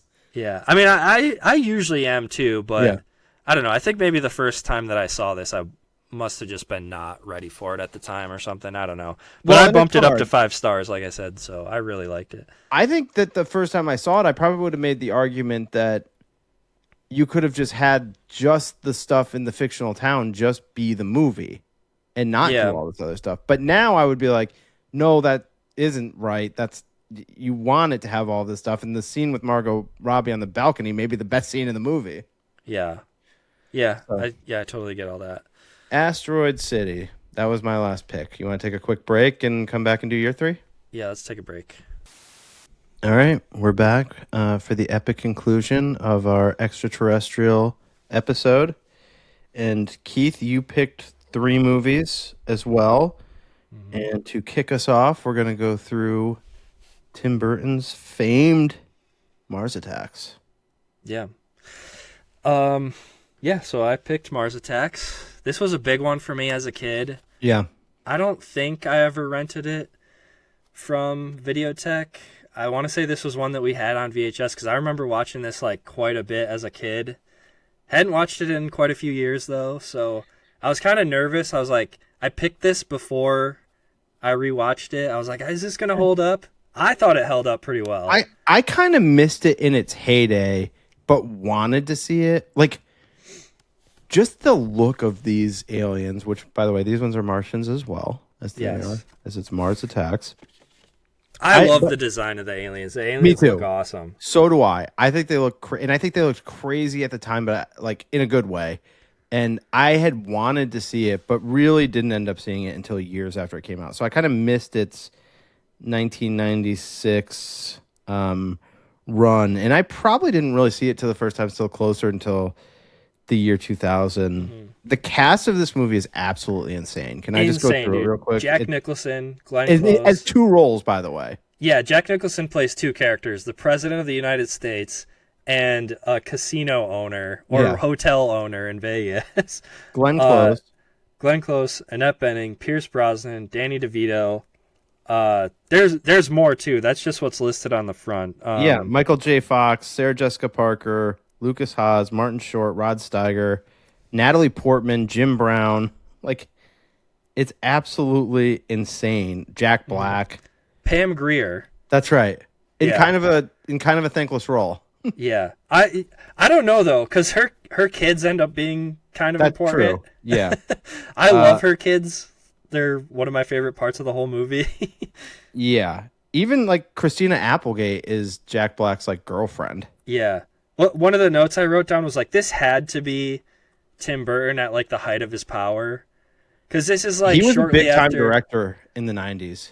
Yeah, so his run-up to this was Beetlejuice, Batman, Edward Scissorhands, and then Batman Returns. Yeah. I would even include this 5, like, pretty big 90s movies. Definitely. Yeah. This had, like, $100 million budget. I think it seemed like it only, like, broke even. Yeah, I don't know how well it did at the box office, but that was another note I wrote down, actually. I feel like I might have a warped perception of, like, Tim Burton's popularity overall. Like, I know these are, like, big movies, but, like, generally, like, for not movie lovers, like, in my house, we had like all the Tim Burton movies on VHS. Like my family was like big into like Edward Scissorhands and Beetlejuice. And I think that was like a little bit of a 90s thing. Not at my house, but I would be at people's houses where like their parents had every Tim Burton movie on VHS. Yeah. And it's funny because his movies are like quirky and weird. Yeah. Like they're not like totally out there. They're not David Lynch, but they're like there's a weirdness. Zach and I did talk about this on the last show, Greatest Moments, because like very similar conversation what we're having now. It's probably one of the strangest directors to ever hit in the mainstream. Like, yeah, I mean, he seems like you see a lot of his like stuff in Hot Topics. You know, you're gonna find lots of like Beetlejuice and Edward Scissorhands stuff in those types of stores. Yeah, I mean, Beetlejuice was so fun and weird, but like it is just so odd. Mm-hmm. Like even the artwork, sculptures in it and stuff it's like kind of a joke, but they just seem like of a certain era. But it's just so surprising that like Tim Burton's stylistic choices really resonated and hit with the mainstream for like a decade. I know they feel like movies that were made for like weirdos and like goth kids, you know, and somehow they skyrocketed. And they're all like going back to that era now. It is like mostly kind of goofy. I do think Edward Scissorhands is like a cool movie, but it borders between like goth, unsettling, and like goofy humor. Like, yeah, I don't know. Like they're all kind of that way. I mean, let's not forget about Pee-wee's Big Adventure. Yeah. I mean, like even his Batman movies are like pretty weird for like the Batman, first one in particular is like the storytelling is so strange. Like the scenes play almost more like vignettes than like a solid like straight through narrative. Like and even the way he like builds Gotham City and like Jack Nicholson as the Joker and like the parade that happens with the huge floats and everything. Yeah. That's what I think about when I think of Tim Burton is like just totally out there stuff like that. I think Batman Returns is like a little bit closer to center, but everything with the Penguin is so strange. Yeah. Like it's crazy. I mean, when you look back at that time period and you think the Tim Burton movies were, you know, that he was one of the biggest directors, it's just one of the weirdest things to happen, I feel like. I know. I almost wish I was older at this time because being like such a young kid in the early to mid 90s, like cultural things like that I didn't really understand why something would be as popular as it was, you know? Like I kind of wish I was like a teenager or in my 20s at that time just to better understand why he was so popular. So on this movie, like I still very much like the idea of it. I like the look of it for the most part. I don't love the effects as much. Like it's like the CG is kind of bad.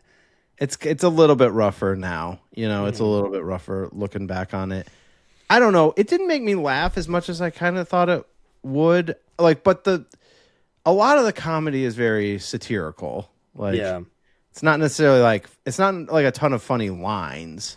Yeah, I wasn't like belly laughing too much, but I was, you know, it's one of those movies that just kind of makes you chuckle here and there. Yeah. It is, but it's also pretty entertaining, I would say. Like, definitely, I would agree. An interesting fact about this: it came out the same year as Independence Day, and kind of has a similar structure and vibe. Yes, I had never made that connection before, but watching it this time after years apart, like I was almost like, is this a parody of Independence Day? Because like is it kind of a parody of it? But then I looked it up and I was like, they basically came out the same year. Like Independence Day came out in July and Mars Attacks came out in December. That's wild. Of 96. But similar like large cast of characters, and they're kind of like the stories are kind of intertwining and stuff. Like I think Mars Attacks has more characters than Independence Day. Yeah, but the whole idea of like the president and his family being like a part of it. Uh-huh. Even even just the concept of like they can't figure out how to defeat the aliens, and then they kind of come up with like an oddball way of doing it. Yeah, like they end up using music, the old lady grandma's whatever yodeling music or whatever that is. It was just hilarious. I don't know. More like it kind of like, it's funny that we're doing this and War of the Worlds because they both kind of end in a weird way like that, where it's like it's just a weird, bizarre way to take out the aliens. Yeah, and I think that maybe is a common thread in alien movies because it's a threat that you don't know how to overcome, and then the way that they always end up overcoming is something that you just never would have thought of, and like it has to be that, because if it was obvious, it would be immediately. So, yeah, the aesthetic is definitely fun. It's one of those things that, as a kid, like these universes looked like so much bigger to me. And when you go back and watch some of these types of things as an adult, you can tell like that the sets and the scope was a lot smaller than what it feels like, what the end product feels like, which isn't a knock. It was just like, I feel that way watching some older stuff now, is like you can kind of tell like the scope of the filmmaking is like actually a little bit smaller than the way the end product feels. This is kind of actually like a selling point for like VHS and DVD and like old CRT TVs too, because I feel like when you're watching on like a smaller screen with like not as high resolution, I feel like your mind has to kind of like fill in the blanks a little bit. Yeah. And that makes things feel bigger. I totally agree. Yes, I do think that like 4K Ultra HD has hurt some of those types of things. Like, exactly, yeah. Like we've talked about it before, but the Pulp Fiction 4K makes you notice that stuff more. Yeah. Like Pulp Fiction. I mean, you can. It's a difference of like a set feeling like a set. When you're watching on a 4K, it feels constructed like it's like something from Asteroid City. Like it just you can tell you're on a set sometimes. Whereas on VHS or DVD and lower resolution stuff, not 100-inch screens, like your mind was kind of filling in the blanks, and it just, I don't know, it felt different. What's crazy is like, Natalie Portman being in this movie. Just stop there. Yeah, Natalie Portman being in this movie. But you're like, okay, so she's in Leon the Professional 94, Heat 95, and then in 96 does Beautiful Girls, Everyone Says I Love You, which I don't know what that is, and Mars Attacks. Then does nothing for 3 years, and then in 99 does Anywhere But Here, which I think got some Oscar attention, and Episode 1, The Phantom Menace. And you're just like, I mean, like no young startup actress career, I think, could ever be compared to this. Like to have that many like significant appearances, because obviously Leon the Professional and Heat, like both,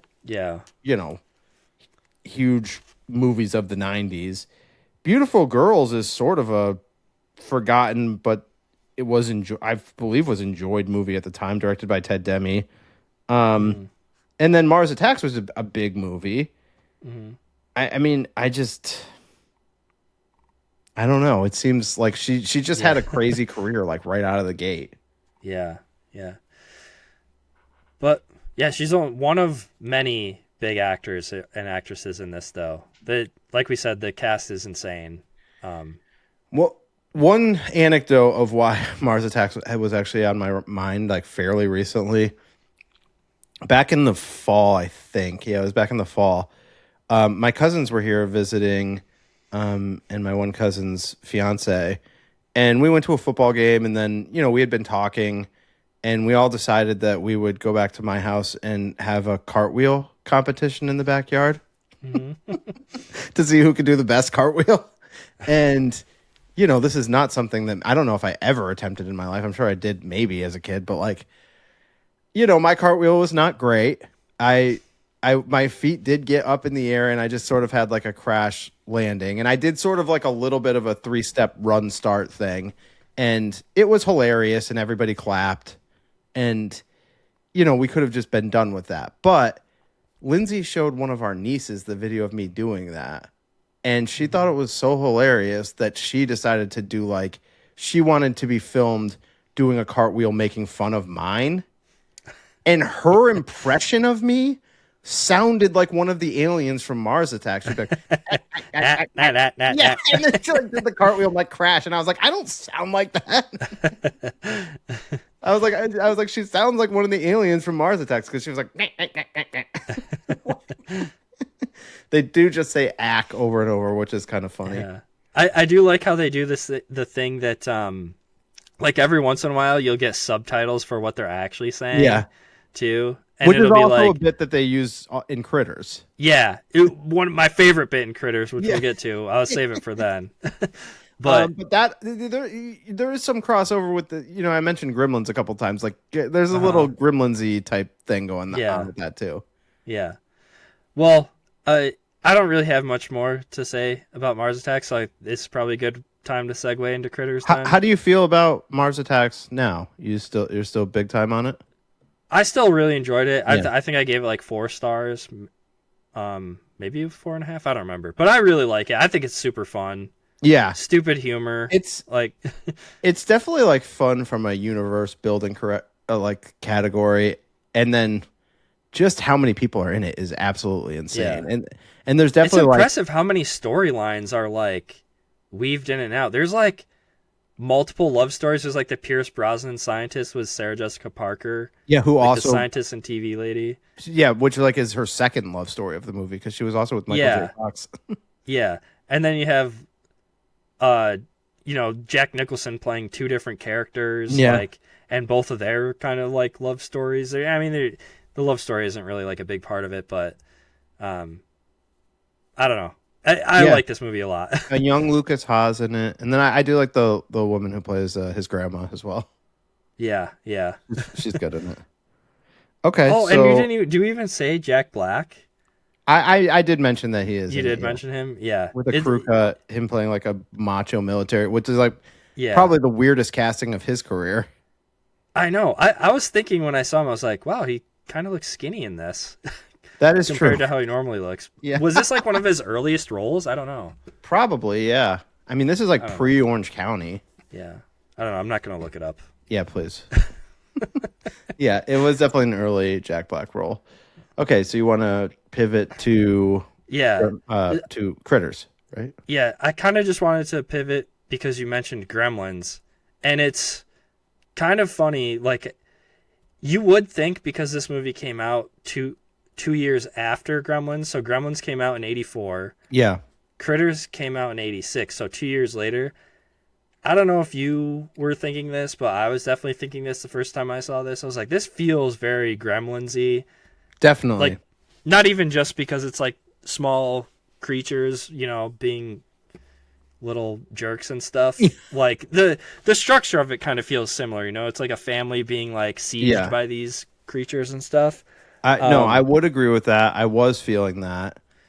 But real quick, let me just tell you my history with Critters. I had never seen any of these, actually, except for the 4th one, which I didn't know was the 4th one. Okay. Like, when I was a kid, I would sometimes get dropped off at my aunt and uncle's house, and they had HBO, although, just funny anecdote about my aunt. She's the only person that I ever heard call HBO home box office. She would like say it by its full name. I've never heard anyone else do that ever. I've never heard anyone else just call it home box office, but she just did in her regular way of talking. Like she'd just be like, "Oh yeah, I saw that on home box office," or "Hey, we got home box office if you want to put that on," which was always like a little bit of a big treat for me as a kid, like to go somewhere where you could watch movies with no commercials and be like, you know, they were showing like rated R movies during the day and everything, and you'd be like, whoa. But I actually saw Critters 4, and I only know which one it was because I remember that they were on a spaceship the whole time. Mm-hmm. And after I watched this one, I looked it up. I was like, well, which one did I see before? And I had to read through. I'm like, well, maybe it was 2. And I was like, nope, wasn't 2. And then I looked at the plot of 3, and I'm like, nope, not 3. And then I get to 4, and it's like, yes, they're on a spaceship the whole time. I'm like, that was the one. That's the one I saw. So that was my history. But like, I did going into Critters. You were saying Gremlins crossover, and I was like, yeah, I was getting those vibes. Well, apparently, you know, we're not the only ones who thought that, but I guess they had to. The movie was actually written like 2 months before Gremlins even went into production, and when Gremlins came out, they had to do rewrites to reduce the amount of similarities. I get it. I mean, it does seem like those things happen a lot. I mean, it goes back to like you and me talking about Blade and the Matrix. Like, I'm sure like there was no actual real influence there, but it is weird that like I just like stuff seems to just be in like things seem to happen in sync with each other on parallel timelines during the same period of times. It just does seem to happen a lot. Yeah, I don't know what it is, but yeah. And then another interesting fact, because I actually have like a ton of notes about this movie, just some more fun facts. But please, the PG-13 rating was actually introduced by the MPAA in '84. Hold on, what am I reading here? The creation of the rating was prompted by filmmaker Steven Spielberg, who advocated for a middle ground category after his 1984 films Indiana Jones and Temple of Doom. That's right. Gremlins received PG ratings. I think I wrote this down because Critters is interestingly rated PG-13 and Gremlins is rated PG. Okay. Where I feel like they both have like the same amount of like kind of like not kid-friendly stuff in them. I would agree with that. Critters, I mean, the critters are pretty vicious. Yeah. Critters to me feels like it leans a little bit more almost B horror. Like Critters, I said it earlier, I feel like Critters has like a little bit of crossover with like Rumpelstiltskin, you know? Yeah. Like it's sci-fi horror, but like there's a little, it leans a little bit more B horror, I think, too. It's more horror than Gremlins. Yeah, yeah. For sure. But I don't know, I just thought that was interesting because I didn't know. I was like, why is this PG-13 and Gremlins is PG? Well, I didn't. You probably already knew the backstory of when PG-13 rating was like introduced, but I thought that's a cool fact for. I didn't know that Steven Spielberg was instrumental in that happening. Yeah, kind of cool. Yeah. I mean, it was a successful movie. It made $14 million on a $2 million budget. Perfect. And then each sequel following, made less and less money. Which they made like in pretty quick succession. And I didn't watch it, but like I watched this on Tubi, and I think several of them are on Tubi. And Critters 2 started playing after the first one.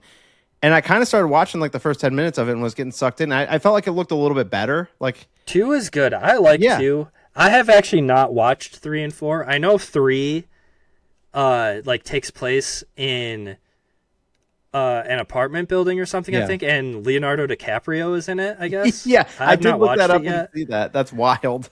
I do have this really cool Scream Factory box set of it. I just haven't gotten to it. And you talked about your history with these. I had never seen a Critters movie until a couple years ago. Yeah. Kind of just passed me by. I don't know. I had seen the cover before. Same. I mean, this was my first time watching it. Oh, this was your first time watching it? Yeah, because I only had seen 4. Oh, right. Yeah, you said that. Okay. But yeah, like my only real knowledge of this was, have you heard of like the Raphael cut or whatever they call it? I don't know if that's exactly what they call it, but of Teenage Mutant Ninja Turtles, because like there's the whole bit. I know the part where he's walking out of the theater, and that's what he was seeing, and he was like, "Where do they come up with this stuff?" Yeah, so some people online came up with, I think it's called the Raphael cut, or maybe it's called the Critters cut of TMNT, but it's like a marathon where you watch TMNT up until that point when Raphael goes into the theater. Yeah. And then you watch Critters, and then you watch the rest of TMNT. I have never done that, but I really want to do it. Well, it is a great idea. But I also have the VHS of this, which I opted to watch this version. And oh, yeah, that's sweet. I recommend watching. I saw your post. I mean, that New Line Cinema red font graphic is just a thing of majestic beauty. Yeah, it's awesome. I think that appears on like maybe one of the early Friday the 13th movies too. Yeah, and I feel like there was a New Line Cinema logo before Blade that we mentioned. Yeah, I think you're right. Yeah. So yeah, that thing. I mean, you want to talk about just taking you back to a time. Yeah, but I don't know. This is just a really fun, another one of those kind of silly like Gremlins type movies. I really like the 2 bounty hunters. Yeah, like and how the one like takes the shape of like an 80s rocker guy. There's which some it fun seems stuff like he's sort of like a Bruce Campbell type character, because I think he's in like all of them, or at least like 3 of them. Mm-hmm. Also fun, Billy Zane appearance. He's not like a huge character, but he plays like a boyfriend. Yeah, this actually kind of has a little bit of a cast too. I mean, the main kid is Scott Grimes, who I actually knew as Malarkey from Band of Brothers. Mm-hmm. And we didn't mention Dee Wallace too. Yeah, she's who pretty big. The mom kind of from a cute ET, look right? for her. Just I'm used to her with the short hair, but she's kind of got a longer hair, kind of playing like a 50s housewife style. But I'm digging it. Yeah. Yeah, Critters is fun. But yeah, we talked about it. We didn't get to it. The subtitle like translation of what they're saying, which for some reason they drop F-bombs. Yeah. Probably my favorite like bit that's like that in any movie. Like the critters have the family kind of on the run, and the family they pop a shot. They have a shotgun and they pop a shot at one of them, and I think they miss, and they get in the house, and it's so funny. You see 2 of the critters like talking to each other, and it's when you see the subtitles, and one of them's like, they have a weapon or something, and the other one's like, so what? And then the mom pops out and blasts one of them, and the critter just goes, fuck. It's so funny. But it's translated, of course. Yeah. So good. Yeah, that's a good bit. But there's also a little bit of a I can't remember what you call the trope, but like from what's like the From Dusk Till Dawn type thing where you kind of have to like post up somewhere and fight incoming. Yeah, it's like attack. A siege movie or something. Yeah, siege movie. Yeah, like where they're at the house. And it's cool because like you're getting that.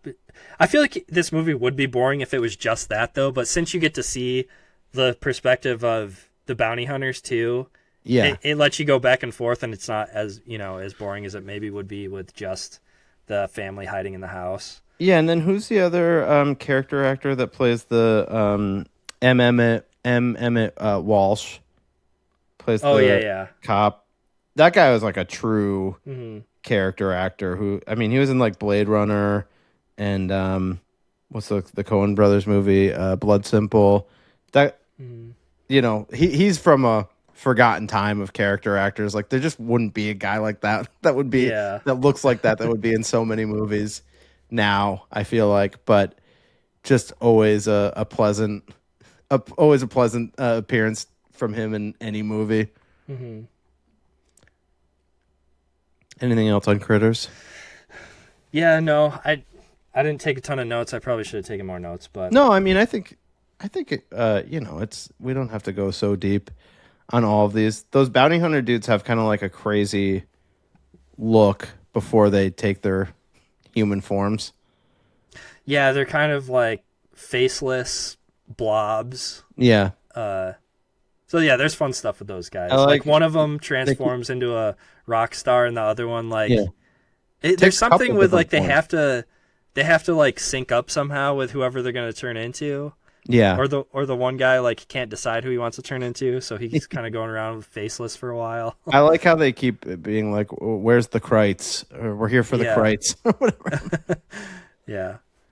Yeah, they're very passionate about their job. But yeah, I do want to watch the second one now because I started watching it and I was almost like, this feels maybe better than the first one. Yeah, it's been a while since I watched the second one, but I remember liking it a lot. Like, there's like a part where they kind of ball together and turn into a giant critter ball in that one, and that's really fun. And I want to say there's more stuff with them like terrorizing the town, kind of like how Gremlins is a little more. Yeah. So, yeah.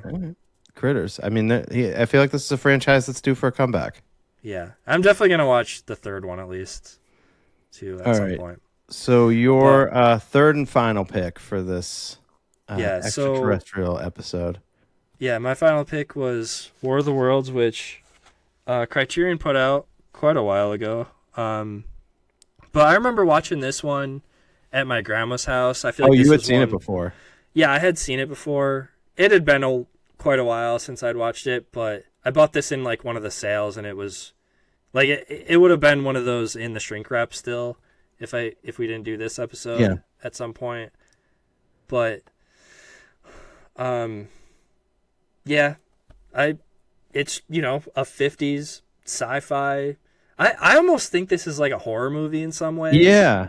Like it's pretty bleak actually. Yeah, I wasn't sure what I was expecting. I had never seen it, and I think I like this more than the Spielberg version.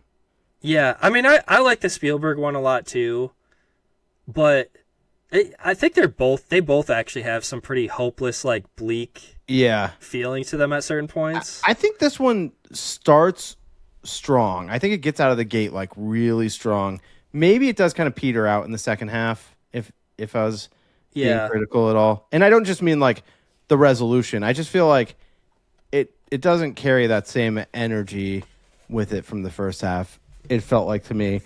I love the opening narration stuff though. The stuff where they're actually like basically explaining to you why these, and aren't they from Mars too?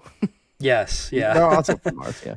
So we've seen several iterations of what Martians can be, but when the voiceover narration is explaining to you like why they're like looking to leave Mars and like why these other planets are like bad choices and wouldn't work for them and why they land on Earth, I thought that was like really cool and really well done. Like it was like showing you the planets like kind of up close and like it's like map paintings and stuff too. Yeah, it looks really cool. I thought that was really sweet. Honestly, I thought the effects were like not that bad for like 70 years ago. Yeah, I mean, there's like a charm to those old sci-fi effects, like the laser and like the sound effects too. Yeah, like the laser beam sound is just, it's very distinctly like 50s. Yeah, I liked all that stuff. The farmhouse scene was really cool, if not maybe like a little drawn out, but I did mostly think it was like pretty cool. I assume that's kind of like the iconic sequence of the movie. Yeah, I want to say, so it's been a while since I've watched the Spielberg one, but doesn't the Spielberg one kind of end in the farmhouse? It may. I mean, I was thinking that the farmhouse sequence was supposed to be like when he's with Tim Robbins. You know? Yeah. But it's definitely like different. I mean, it's definitely not played the same way. From my memory, I know I just bought it, but it's been a long time since I haven't seen it in like 20 years. Yeah. I remember the Spielberg version of it being very dark because he's like hiding in that house. Yeah. And it's like all dilapidated and stuff, and they're hiding from the aliens, and then Tom Cruise has to basically like kill this guy because he's going crazy, and he's like afraid he's gonna like hurt him and his daughter, right, or whatever. Yep. So that it's like super dark. This one, the 50s one, isn't like as bleak, like at the stuff that happens at the farmhouse isn't, at least, but I do still feel like it's like, I don't know, that was just like the biggest thing that I took away from it watching it this time was like how kind of dark and hopeless it feels, and then the ending, just how the ending is the same as the Spielberg one, where this is spoilers for a movie that's like 70 years old, but it's basically like microbes or like viruses. It's just that like kill the them. bacteria that's like in our air. Yeah, that's what ends up taking the aliens out in this. They just like weren't prepared to like breathe it in. Yeah, there's like no big like revelation. The humans don't rise up or anything. Yeah, like, they're never fighting back, out. but they can never really get. They can't figure out like a weakness in them. So yeah, it's pretty dire, and I like how far it goes with like after the stuff that happens after the farmhouse, where the scientist is like. You just get these like glimpses of like society kind of breaking down, and everybody's like fighting with each other over like the vehicles because like nobody knows what to do. I just like how far they go with it. Religion and faith are kind of a part of it at the end, which there's some stuff with that in Disclosure Day as well. But I thought I'm really glad I watched it. I mean, this sort of felt like one of those movies that's like, yes, this should be like just assigned movie watching to me at some point, because it's like if I just let go my whole life, I don't know if I'll ever just land on this on my own. So it's like I'm just like it's just a nice one to like cross off your list for your overall movie catalog of something to see. Like I feel like this would have been a miss if I went through my whole life and never watched it. Yeah. I'm kind of surprised you hadn't watched this one because I know you like the pre-70s stuff a lot more than I do, I think, usually. But yeah. Well, you want to know what? It's probably because I try to lean towards stuff that I don't require like big action set pieces or effects, because that's the stuff that usually takes me out of it. Mm-hmm. But there's definitely stuff that you'd be like, oh, this is kind of rough. Yeah, you know what? It kind of reminded me of watching The Blob with Steve McQueen, where it's like, I was thinking the same. Yeah. Where it's kind of fun in the beginning too, like the stuff with like the scientists sitting around the campfire and all that, and the cop, and it's just kind of goofy. Like the first encounter really between the alien and some of the humans is the humans are like, they see the thing finally coming out of its ship, which they don't really know is a ship. They think it's just like a meteor at first. Yeah, right. And it's coming out of the ship, and there's 3 guys that were kind of like left behind to keep an eye on it while everybody else went back to town, because they find out that it's like there's radiation coming off of this thing. Right. So the 3 guys are like, oh, it's coming out. We better like go wave a white flag at it. And it's kind of goofy like how they do it. They're just like kind of these 3 dumb dudes that are like, let's just go say, hey, we're here.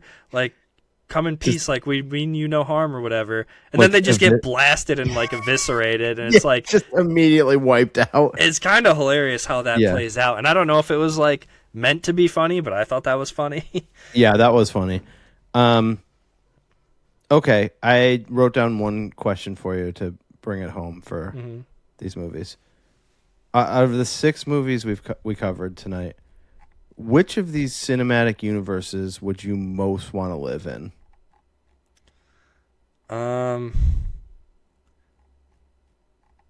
Probably Asteroid City. I think that's a good answer. I was going to say... It's like the aliens are the least threatening in that one. What about Space Invaders? Yeah. I mean, but those guys want to, like, take us out. I don't know. Yeah, I'm not sure. Like, they obviously weren't really able to do much harm, and I just enjoyed... I enjoyed the idea of living... If I'm living in a cinematic universe of one of these movies, it's Halloween night, they're playing Orson Welles on the radio, like, doing... I'm like, that sounds intriguing to me. But yeah, Asteroid City would definitely be on the list as well. Well, no, you changed my mind now. You're right. And these aliens seem like a good hang, so... Yeah. You changed my mind. Okay. Yeah, I think Space Invaders. I think Space Invaders and Asteroid City are both good answers. Certainly Mars Attacks is not one of the ones you want to live in, since the world is like destroyed by the end of that one.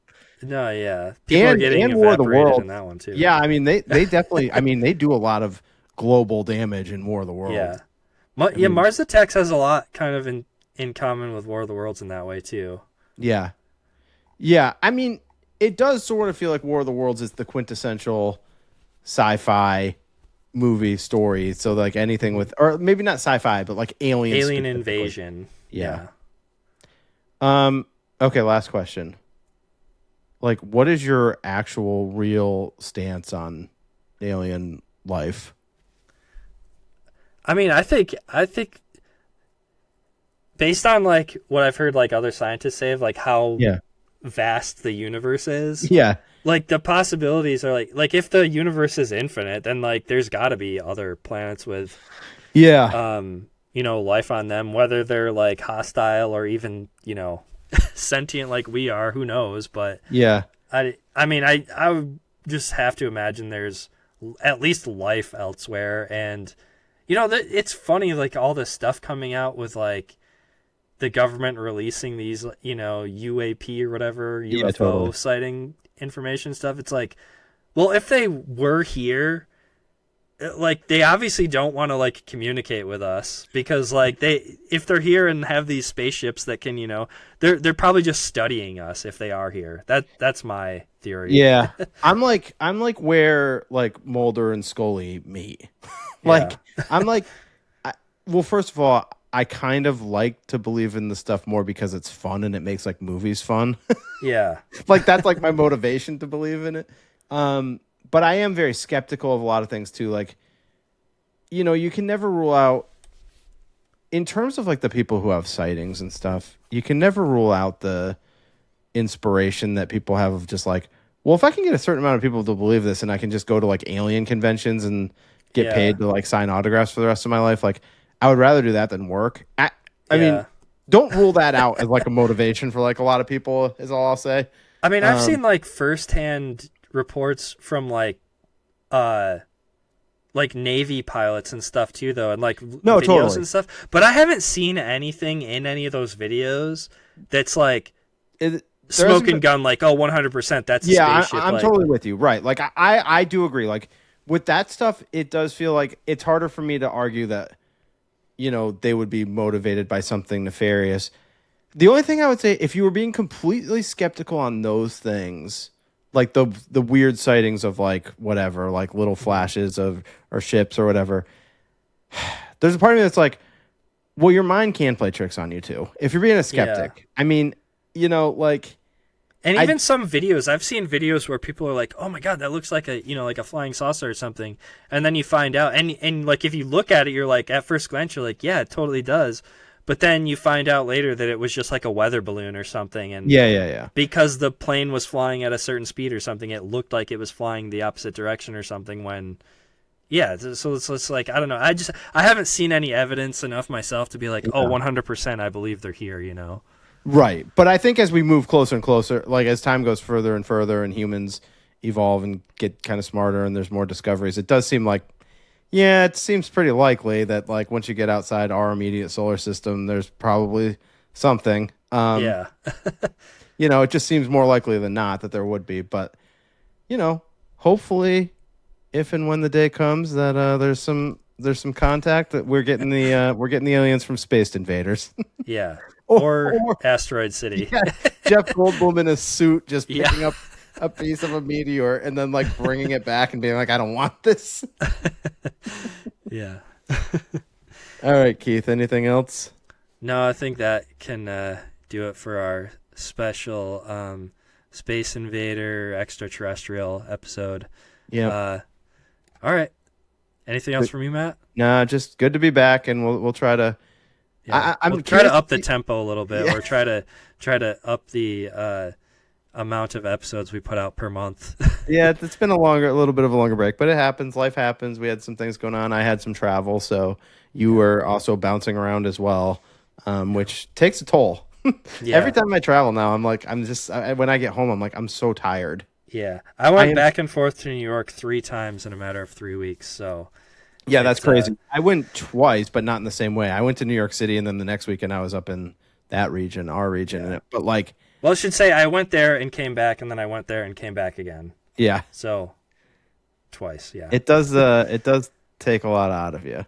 But yeah. So okay, but we will get back on it, and you know, some of our older episodes are starting to jump up in views. So. Yeah, Body Double. Check out the Body Double episode if you haven't yet. Apparently that's like... Yeah. I don't know if it's because of the thumbnail image of, like, the nice-looking lady on the cover or whatever, but... I don't know. It might be. It's certainly not for our humor or entertainment, that's for sure. Yeah, it's funny. I was thinking... I went back to rewatch the beginning of that episode after we realized that, like, oh, wow, it's got, like, a bunch of views now. Yeah. And that's, like, the only episode where we decided to start it with like you on a phone call with Lindsay, like talking about golf or something. It's golf. Yeah. Like people probably clicked on this because they thought they were going to hear us talking about Body Double right off the bat, and they just hear you talking about golf. Yeah, but that intro is pretty funny. I liked it. Yeah, come on. All right, let's get the hell out of here. All right, see ya. Okay. If you're listening on Apple or Spotify, you can find us on YouTube and Instagram at High Volume Video. And I haven't given like a rigmarole in a while. So if you're enjoying this, please leave us a like and a rating and review on whichever platform you're watching on, or leave a comment in on YouTube. Let us know, what your favorite alien invasion movie is. We'll catch you guys in the next episode. Later. Say what again? Say what again? I dare you. I double dare you, mother. I hate when people talk during the movie. Over the line! Back off, man. I'm a scientist. Wise man say forgiveness is divine, but never pay full price for late pizza. Return to VIDEOTECH.